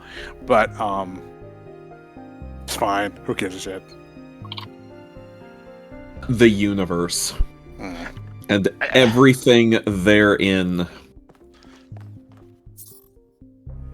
Ghosts of Atlantis by Corazon, a lyrical atmospheric quasi-sequel to Atlantis, a classic work created by Lilith. The original game told the story of the inundation of the mythical island, no doubt reflecting the impending fate of the citizens of Gehenna. As a kid, I really liked Titan AE and watched it multiple times. Well, there you go. There were a couple movies I watched like on repeat when I was a kid. Kids love repetition. You know what one of those was for me? Yeah, I know, right? The 86 Transformers movie. I could just watch that forever. And every time. I remember, I will say you still are. I watched. I think that was a Rankin Bass movie, Flight of Dragons. Like 13. That was Rankin Bass. Yeah, I watched that like 13 times in a row. Nice. I can't blame you. That movie was pretty fun. It's a cool movie. It's not a perfect movie, but it's a cool movie. I think I've seen both Spirited Away and Kiki's Delivery Service at least a dozen times. I love Spirited Away. Because for some reason, the only Another for me DVDs was we Lilo had... and Stitch. For some reason, I watched that a zillion times. Nice. I watched The Lion King a zillion times too, so that's a little obvious because I'm a furry. I was about to say, yeah, frickin' furry. I was gonna say, well, not only are you a furry, but you also had that very cartoony style. God, I thick-limbed, remember. clean lines. You know, I remember that in the way one looks back on it and thinks that, wow, that actually happened. I remember how there was a scene. This was infamous for a while. There was a scene where Simba flops down and kicks up a bunch of dust, and it's a little Easter egg from the special effects department, so it says SFX for one frame. But this backfired horribly because a bunch of soccer moms were like, "And that's a sex," they're subliminally messaging our kids with and that, and looking... not the lioness making bedroom eyes. They started looking for that stuff in everything. They determined that there was a tower in the background of the Little Mermaid poster that looked too much like a penis. And they heard some weird line in Aladdin mumbled under Aladdin's breath that was incomprehensible, just something that the actor muttered to himself that they decided was good teenagers take off their clothes, which is absolutely a bizarre thing to read into that. To me, that says a whole lot more about their mindset. Why would... I don't know. I'm just... No, I saw that scene. He was definitely talking to a tiger. Right. It's it's understandable. If you can parse it, it's understandable. You just have to read into it to pretend that it meant something else. Just why would... I don't know. Well, there was that one window Easter egg in the Rescuers movie. I was just about to bring that up, actually. Then you have things like that. That actually happened. That one actually happened, yes. Yes. Because they didn't ever think that people would be viewing these frame by frame someday. Right. Yes, that was still just before home video became ubiquitous. Right. And also, animators are horny. That too. But, that's one of my mantras. All animators are perverts. Oh my god! I mean, when I had that tour of when I got that tour of Nicktoons in Glendale in the '90s, let me just say I saw stuff on the cubicle walls that I'm just not going to describe in any way at all. Okay, please describe it to me later. No, I was going to say, did you remember the story about the guy who made Astro Boy, his daughter, after he died, went through his desk, mice, and found a bunch of like sexy mice and also like snake lady transformation art. Snady. You know, I thought all like, you know, anime. Anybody who ever made anime was just completely pure. I mean, it's not like it's a secret that Tezuka was, you know, a bit of a furry, given that he made Bagi. Yeah, Bagi. Jungle Emperor. Jungle Emperor, yeah. Anyway, I watched The Bagi, Lion King though. 2 the most times for some reason, I think. Well, kids have their odd tastes. What did I watch a whole lot as a kid? I did also watch Aladdin a lot on VHS.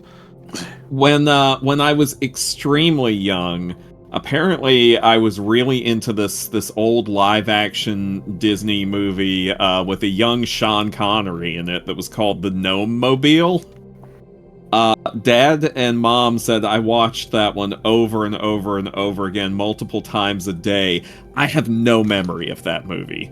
Like, you could show me any scene from that movie, I would not be able to recognize it. Because apparently, when I got over that, I got completely over it. I have never seen it since. I'm a little scared to ever see it, just in case it somehow, like, you know, Manchurian Candidate Winter Soldier activates something in me. Flips your switch. Must kill Lincoln. Oh. But movies that I watched over and over again when I got a little older would include both Addams Family movies. Hang on a second. Okay. I've never heard of the movie. Hang on 1 second.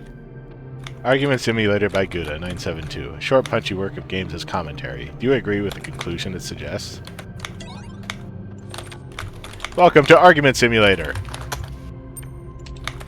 Oh boy, I missed Choose your character. Goldblum, Socrates, library assistant. Goldblum, Argument obviously. Simulator. But we have the internet for that. Choose your argument. It's true, it's false, it's not true. Not true. Pro scub or anti-scub? I assert the opposite.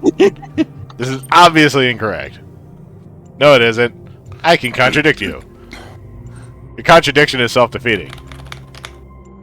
I question your epistemology. Your question begs your assertion. Foundations of your thinking are incorrect. I assert the opposite. You're wrong. No, you are. This really does feel like the internet. Premise of your contradiction is it's self-contradictory. I question your axiomatic principles. I question your face. Your side will never be right. I disagree. I object to your objection. I object to your objection to my objection. I question your ethics. Let's ethics find to out question. what we agree on. Okay, it feels like a good idea to understand one another better. Game over. Thank you for playing Argument Simulator. Would you like to play again? Look, understanding That's it. All internet arguments are reducible to this form, and therefore all arguments are solved forever. What if it was like, you said, if it asked you if you'd like to play again, and you said no, and it was like, yes, you would. I'm reminded of that Monty Python sketch. Yeah, I was thinking of it too. Argument clinic, yes. The 5-minute argument or the full hour? I think that one was done better. Yeah, I mean that one was pretty good. Jefferson Goldblum and the Spectre of Modernity by Rat 980. Another story in the much celebrated Jefferson Goldblum shared universe originated in Gehenna. It maintains a characteristic writing style of the series but focuses on a new set of themes. Oh boy, more Jefferson Goldblum. You remember Jefferson Goldblum, don't you? Sure. Fortunately. Jefferson Goldblum and the Spectre of Modernity, a true story.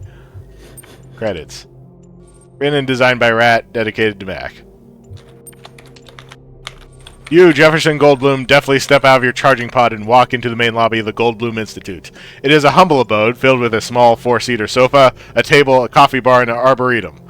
Ginny HD, your fiancée and leading member of the Caserati Weisserstrasse Jazz Ensemble, greets you from the sofa while Frankie Soy Sauce waves from the coffee bar in the Velociraptor. John Malcolm drives out of the Arboretum on his motorcycle wearing his green armored t-shirt.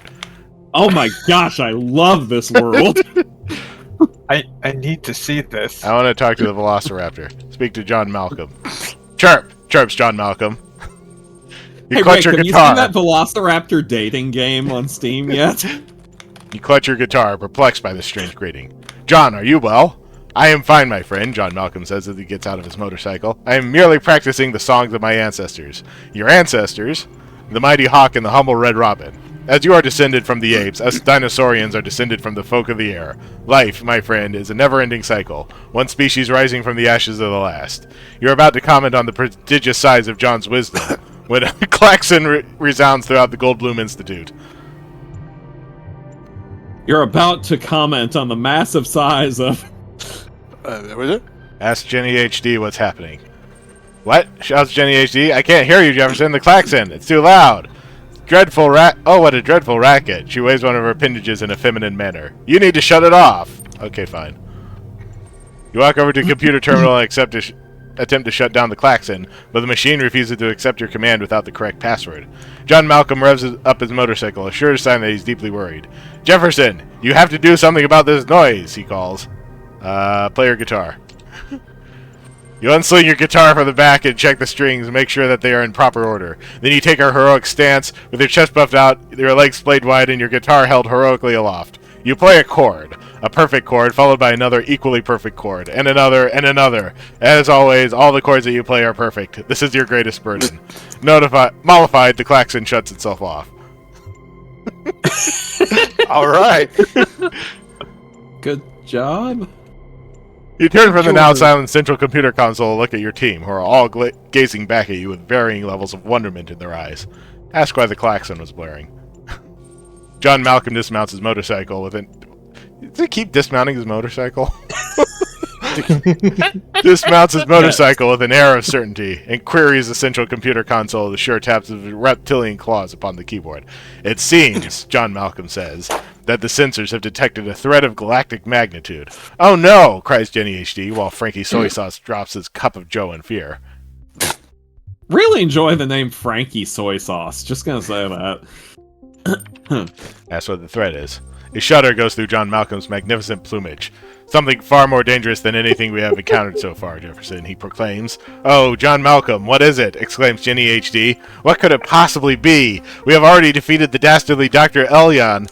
What could be more dangerous than him? This time, my friends, John Malcolm says, after a pause of precisely 2.5 seconds, we will be up against the specter of modernity. That's what the specter is. What is the specter of modernity, you ask, while tuning your guitar for the coming battle? I'm glad you asked, answers John Malcolm. As you all well know, for I have told this tale many times, my people have feared for many millennia that this day would come. John Malcolm smooths the feathers along his long neck with his claws. The specter, as you all know, will bring an end to the old and ring in a new era of unparalleled technological advancement until there is no space left in the world for such cherished human and dinosaurian qualities like love, creativity, and the ability to taste umami, loyalty, and friendship. The circle of renewal will end, and we will only move forward at an ever-accelerating pace until we reach the limits of existence itself. Oh no, not the ability to taste umami. And loyalty and friendship. Yeah, but umami! Ask when the specter will arrive. The specter of modernity travels at the speed of time itself, says John Malcolm gravely. It has already arrived, Jefferson. We just haven't encountered it yet. Frankie Soy Sauce turns from the coffee maker, a fresh cup of battery acid clutched carefully in his human fingers. We must do something, Jefferson. I do not care for umami, but if the specter takes away my ability to taste coffee, I do not know whatever I will do. Coffee's not umami. Alright, fine. All tastes are precious to us, Frankie, you say. Sweet, salty, sour, bitter, and yes, also umami. We shan't surrender any of them, for they are what renders us human. Take action. Friends, humans, dinosaurians, countrymen! Possessed by a sudden urge to act, you jump up on the coffee maker, much to Frankie Soy Sauce's dismay. We cannot let this threat to our very way of life go unanswered. No! We must stand against this specter and not yield until we are victorious. Will you stand with me? Nope. Yes, my darling, anything for human world, cries Jenny HD. Friend, you know that I will stand by you until the bitter end, adds John Malcolm solemnly. For coffee, shouts Frankie Soy Sauce, and for love! But, asks Jenny HD after the shouting and swearing of fealty is done, how will we prevail? The specter of modernity is too powerful for you to fight it on your own. Of course she is right. She usually is. Go alone. We need to take the Velociraptor with us. I mean, if you have an opportunity to do anything with a Velociraptor, why would you choose to do something without a Velociraptor? Jefferson, I am honored that you would choose me as your companion on this quest, John Malcolm says, flapping his flightless, sparsely feathered arms in gratitude. Together, we will defeat the specter of modernity, and our adventures will live on in song for generations to come. Tell me, friend Jefferson, where shall I take us on my motorcycle? The jungle, sure. John Malcolm's motorcycle carries you and your dinosaurian friend swiftly across mountains and dales until you arrive in the heart of the great jungle. Friend Jefferson, cries John Malcolm mournfully, the terrain is too uneven for my trusty hog. You must dismount and continue on foot. You walk through the dense foliage, feeling a myriad of eyes upon you, until you arrive at a clearing in the center of which stands a great mechanical clock tower. You know that nothing good can come from such a terrible machine. With little other choice left by the treacherous terrain, you approach the tower. The clock's hands reach for you greedily. Oh no. Oh no. Oh no! Oh no! What are we? Kool-Aid Man just bursts through the wall. Oh yeah! Luckily, the sinister hands bounce off harmlessly on John Malcolm's armored t-shirt. Aha! You cry. I think you'll find that humans and dinosaurians will not be conquered quite so easily. You strum your guitar and John Malcolm calls for his brethren, the birds that live abundantly within the jungle, and together you bring the tower down. We are victorious, John Malcolm proclaims, only for his lipless reptilian smile to fall when he gazes upon your worried face. What is it, Jefferson? This wasn't the specter of modernity, old friend. This was only its lieutenant. The true battle lies ahead of us still. But then you pick up a warped and twisted piece of metal in your fleshy hands and grin grimly. But mayhap now that we know that what stuff our adversary is made of, we stand a chance against them. Go to the islands. Can this be the energy of your next game? If we have Jonas as a writer, yes. Oh, you don't want me to do that. John's motorcycle is not swift enough to carry you across the turbulent waves that surround the islands. Together you stand on the shore, gazing out across the vast expanse of choppy water. I'm sorry, friend, bemoans the dinosaurian mournfully. My armored t-shirt makes it impossible for me to swim, and my motorcycle is not made to crest these waves. I have doomed our endeavor from the start. My reptilian brother, you say, resting your human hand upon John Malcolm's scaly shoulder, I'd rather have failed with you than succeeded at someone else's side. For we will be friends until the bitter end, no matter... Yes, sorry, go on. No matter what the future may hold. We just need to confront the specter as best we can with the tools at our disposal. For a second I thought you were saying writers hiss, taking AI's hiss, job and hiss. writing like them. What is the world coming to? After a long day of travel, you arrive at the icy mountains. The gray mountains are barren of plants and animal life, yet they are beautiful in their own way, jagged and cragged and rugged, peaked with snow and gouged to the bedrock by merry little streams. But there seems to be nothing that could be useful in defeating the specter of modernity. Well, says your companion, what now? I think we should continue, you say humbly. Don't you agree? Jefferson, so it has come to this, the motorcycle riding reptilian sighs. Together we stand at the end of the world, figuratively and literally, dinosaurians and humankind, united in one last quest to save us all, and our only logical way forward is forward and onward. You hum in agreement. It is a beautiful thought. I am not sad that it is you that I find myself with here at the end, John Malcolm continues. Just look upon this great otherworldly beauty before us. The specter of modernity only sees the future, but these mountains have seen our entire past, and they have never bowed to change. Dear God, aren't they majestic, old friend? You're about to respond, but before you can open your mouth, the ground before you gapes open, and a horrendous, yet oddly beautiful figure with glowing red eyes and mighty antlers emerges from the depths. Who dares summon the dear God? It howls, and a voice echoing as if in a deep cavern. Attempt to explain the misunderstanding. As the dust settles, you see before you a mighty white stag with glowing red eyes and golden antlers. You tremble bodily and quake in your boots as the apparition gazes upon you. Who has summoned me? The deer booms. What foolish mortal dares to disturb my slumber?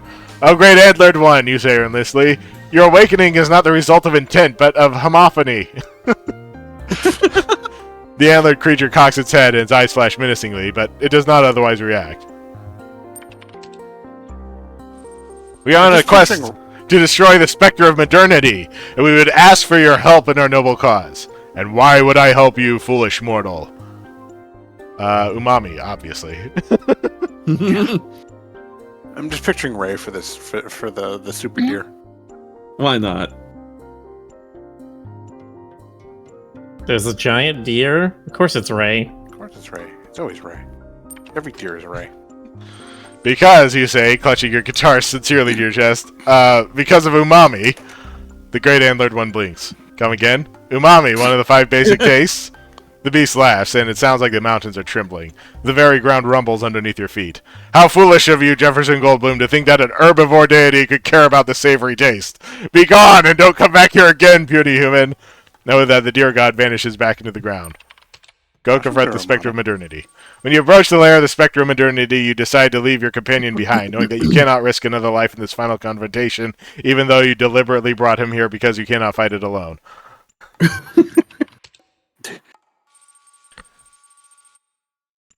Inside the mechanical lair of the specter of modernity waits for you, sitting translucently on a titanium throne. The specter of modernity, you murmur through gritted teeth. We meet at last. You are mistaken, Professor Dr. Goldblum. The specter of modernity says, we have met many times before. I am your father and your mother. Wait, sitting translucently? Yes. Who do you think inspired you to add power of electricity to your guitar? Who upgraded Jenny from SD to HD? Who indeed deciphered the mathematical secrets of the chords, that arcane knowledge upon which some of your greatest adventures depend? I was your ally all along, Jefferson. The foul wizard of crime has conspired to turn you against me. It was he who enchanted your klaxon. That actually makes a lot of sense. Sorry. No biggie, says the Spectre. Now let us defeat the Wizard of Crime together. Even now he conspires to steal all that you have accomplished with the power of his enchantments that confuse the mind. You rush back to the Goldblum Institute, where you find the Wizard of Crime taking advantage of the absence of your heroic friends, out seeking other ways to stop the Spectre of Modernity to rifle through your belongings. He is surprised to see you. I see my scheme has failed! Curses! Were it not for that scheming spectre, I would have stolen all your wealth and added it to my ever-growing hoard. For that is my scheme, to steal and steal until the whole world is mine. Maha! And so you arrest the foul sorcerer instead of the development of human potential, and become good friends of the Spectre of Modernity. Just call me Mo, the Spectre says. I'm sure we'll have many wonderful adventures together. The end. That was a ride and a half. Amazing. I don't know how the rest of the game can top that. I don't either. Everything. It takes so much skill to write as if you have no skill. It's incredible. It's like, oh, golly. That was borderline Dr. McNinja.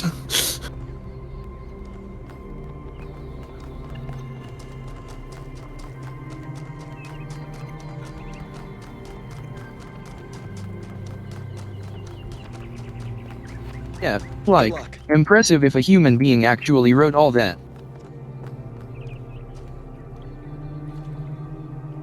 Welcome back, 1K. Thanks again for signing that petition. Unfortunately, as you can see, it wasn't enough. Yesterday, there was a sudden brownout in the grid, and we almost had a derailment. We've been warning the mayor for months, and all he ever gives us is waffle about the goal. This can't go on. I just saw a while ago when that was going on, Simon said it reminded him of your Zootopia fanfic, Jonas. That's fair. The methods are wrong. They literally just put up a roadblock and are holding signs. That's all they're doing. It's not even a very effective roadblock. I just walked around it. Thank you. Your support means a lot to us. We need to get through to people. I heard it 15 times when he was practicing it. I think Catal, like many of us, feels that the time for change is long overdue. The technology you uncovered on the island is the final catalyst for that change, or it should be. Oh, let's wait until I actually finish searching the megastructure and maybe retrieving Byron's crushed corpse from the middle of it. Oh wow, it's you. You're 1K, the incarnation of the goal. Man, this is exciting. This is more exciting than I thought it would be. How are you? What does it feel like? Do you know where the founder is? Do you know who Prometheus is? Can you tell me what to do with my life? Oh, hold on. One question at a time. Sorry, it's just such an honor to meet you, you know? Hey, can I have your digital signature? I have the mayor, Rand, You get 2 achievements from this guy. all of the first companions. Except Yemo and Sarabai, of course. Yes. Sure, why not? Thank you. Hey, can I ask you a question? Just one You question. just I did. promise.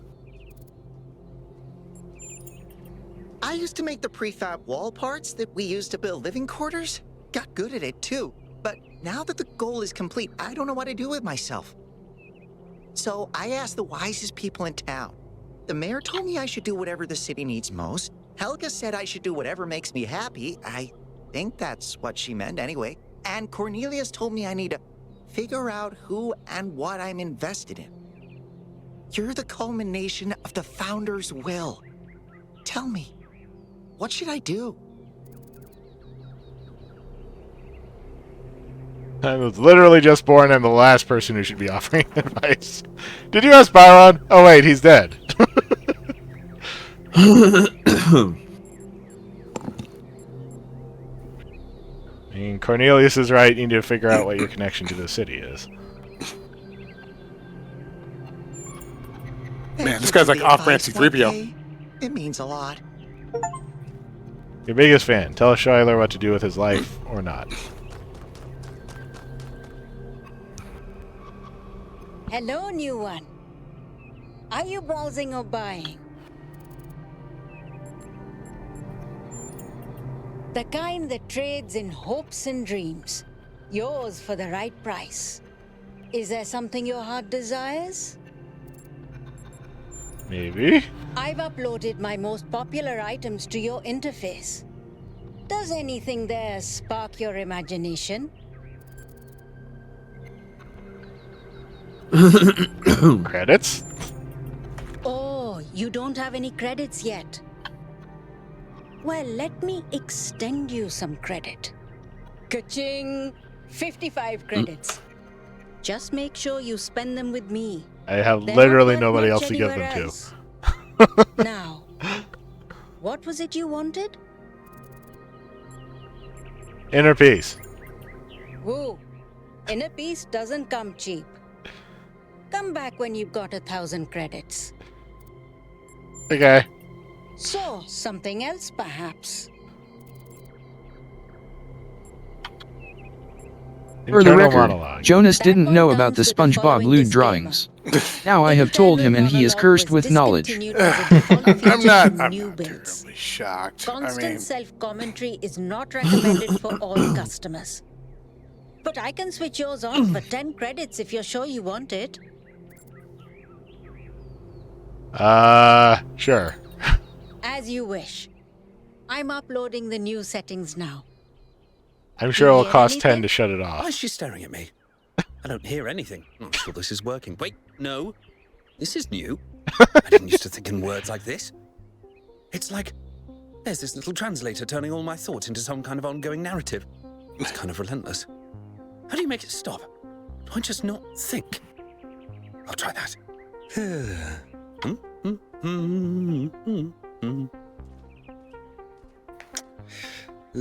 Wait, so I guess is this canonically what your voice sounds like? Still describing everything in words.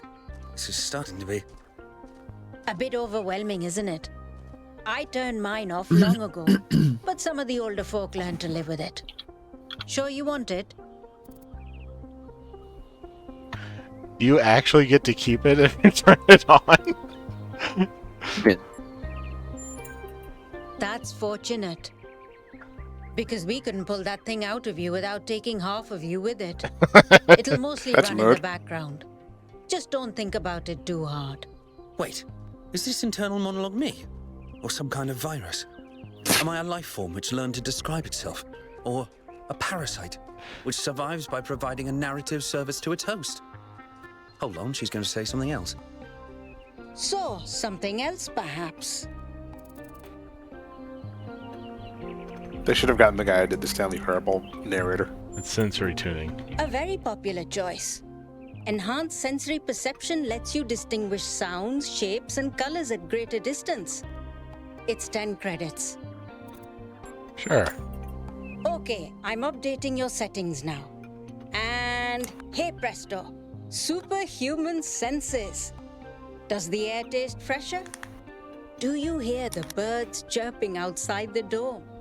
And beyond that, the river bubbling through the dam. I meant to ask, which one of you has an internal monologue? My internal my internal monologue is relentless. So I'm an artist. It's all like a picture presentation for me. Mine is almost like Disco Elysium levels of like there's a clear narrative happening in my head. Yeah, mine is narrative interspersed with an infinite MP3 playlist on shuffle. Nice. Mine's actually gibberish. Nothing no one's as shock. in you're not impressed by the stat gains, or nothing as in I've accidentally erased your entire sensory system. I still feel something. Okay, I'll let you into a secret. You and I don't have fleshy appendages like our ancestors. What we can sense is mostly a function of where we direct our attention. Anyway, I hope you find something worth paying attention to. So, something else perhaps? Future prediction. For 20 credits, I can peer into your future and tell you what I see. Sure. Let me consult the algorithms. Oh dear. I'm afraid you're going to change the world. Yeah, I was afraid of that. You will have a choice, but whatever you do, New Jerusalem will never be the same again. Yeah, I don't think it was going to I'm stay the sorry same it's anyway. Not better news. Best not to worry about it, dear. You just do your best to have fun in the meantime. Yeah, I know. It's a video game. So, something else perhaps?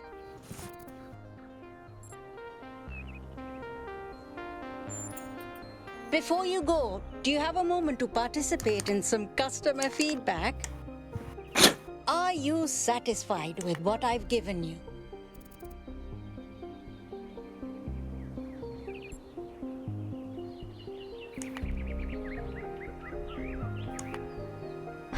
Sure.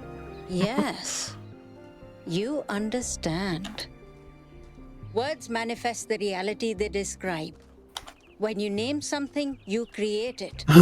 Our minds are algorithms, and the right sequence of language can change our underlying code. With that in mind, I hope you have a good day. Please come back if you need anything else. What an unusual person.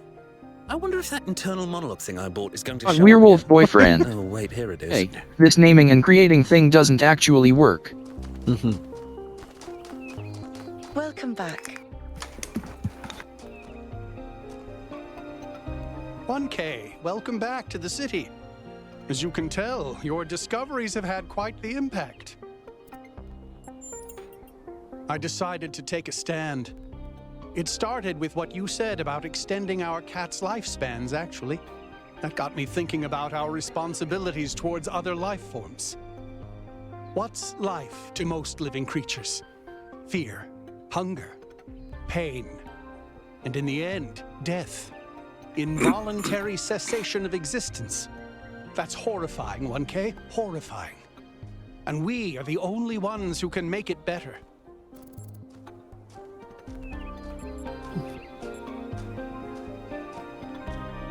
What exactly is our ethical duty in all this? If suffering is evil, and it is, then our responsibility is to lessen it, not only in ourselves, but everywhere. I don't think we can eliminate it, but we can lessen it, and we have to. You say this is our purpose? In a way, yes. I don't think it's our exclusive purpose, but It's a role that falls to any sentient species capable of developing science and technology. Sure, why not? Do that. It's more than most people do. But that might be changing. See, I told you, there was a theme. Did you see the robot with the Italian colors? I don't know. Are you enjoying our gardens? One of the robots is red, green, and white. Oh, okay. All the great secrets are right there, you know. Be somewhere around sitting on a bench. Watch the tiniest of See, you can make Frederick upset by saying, yes, the robot with Irish colors. But it's the paranormal things that you're really seeing.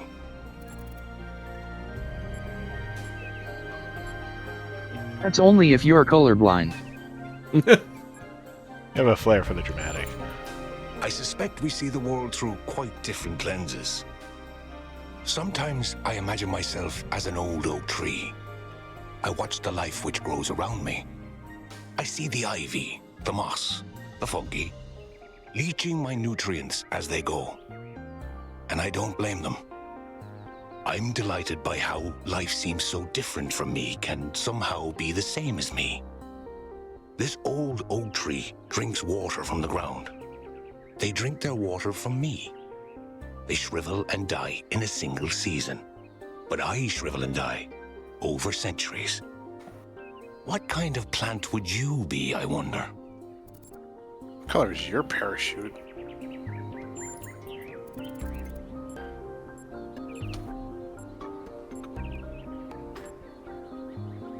Obviously a root vegetable. So you're modest and robust. You're robust. Clearly interested in our ancestors' rituals of utility. But that's exactly what I thought you were. You see, these patterns, they flow through all of us the same. Yet they always come out different.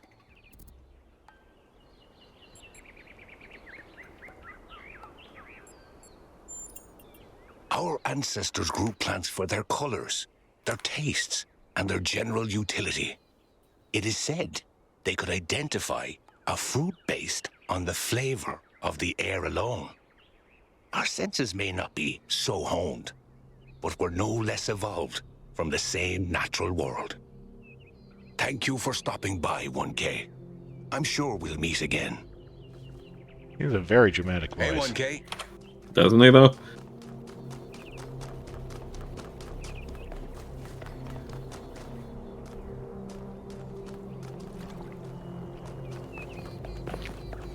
I have to go talk to Cornelius, even though it's almost midnight. Yeah, it's up here. He's probably still up. Oh, yes, it's the cats.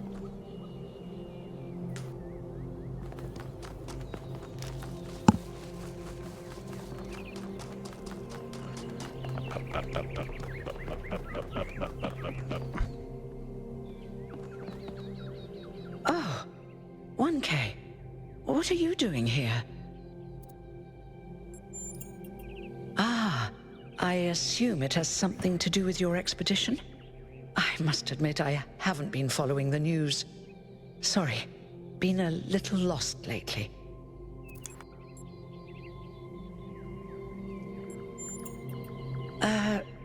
No, not really. When you asked me what I would do now that my job is redundant, I don't know, I guess I hadn't thought about it. I had just focused on getting there. And after you left, it all just rushed over me. The truth is, I don't know who I am without this.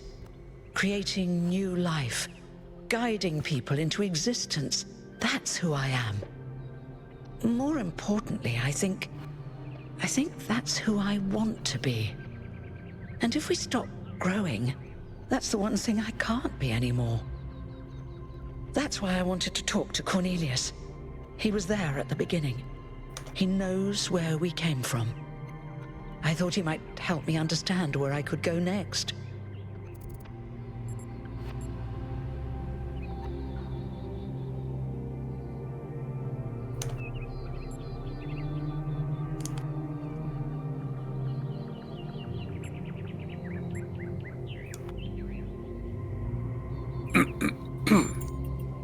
hope you're right. It's hard to imagine right now. I liked who I was. Now, you said you were looking for Cornelius? Oh, that's... well, I suppose it shouldn't really come as a surprise. They were very close, you know. After she disappeared, he went away for a long time. On a research expedition, he said. To be honest, everyone assumed he was working out his grief over being left behind. Many of the first companions were deeply shocked by her decision, particularly Byron. That's the thing. I wanted to talk to him about my future, but he wasn't responding to my messages. So I came here to talk to him, and he seems to have vanished.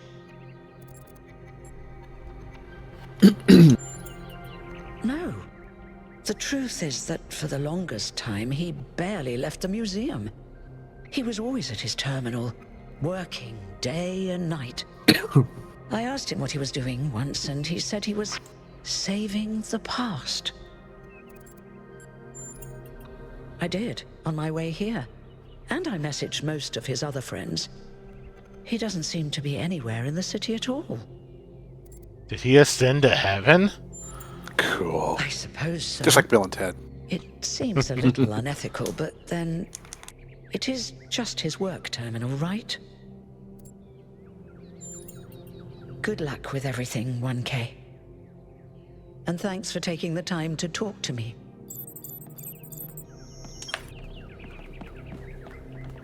Purple. But anyway.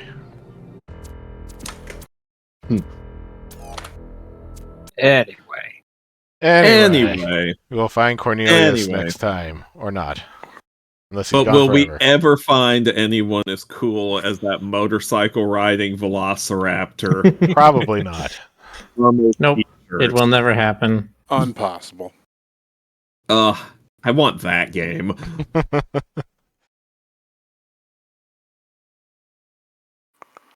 All right, well. Yeah. Good night, everybody. Good night, everybody. Good night, Irene. Say hi to Whiskey. Yes, we are rating Whiskey Dingo in about 3 seconds. And good night. Bye-bye.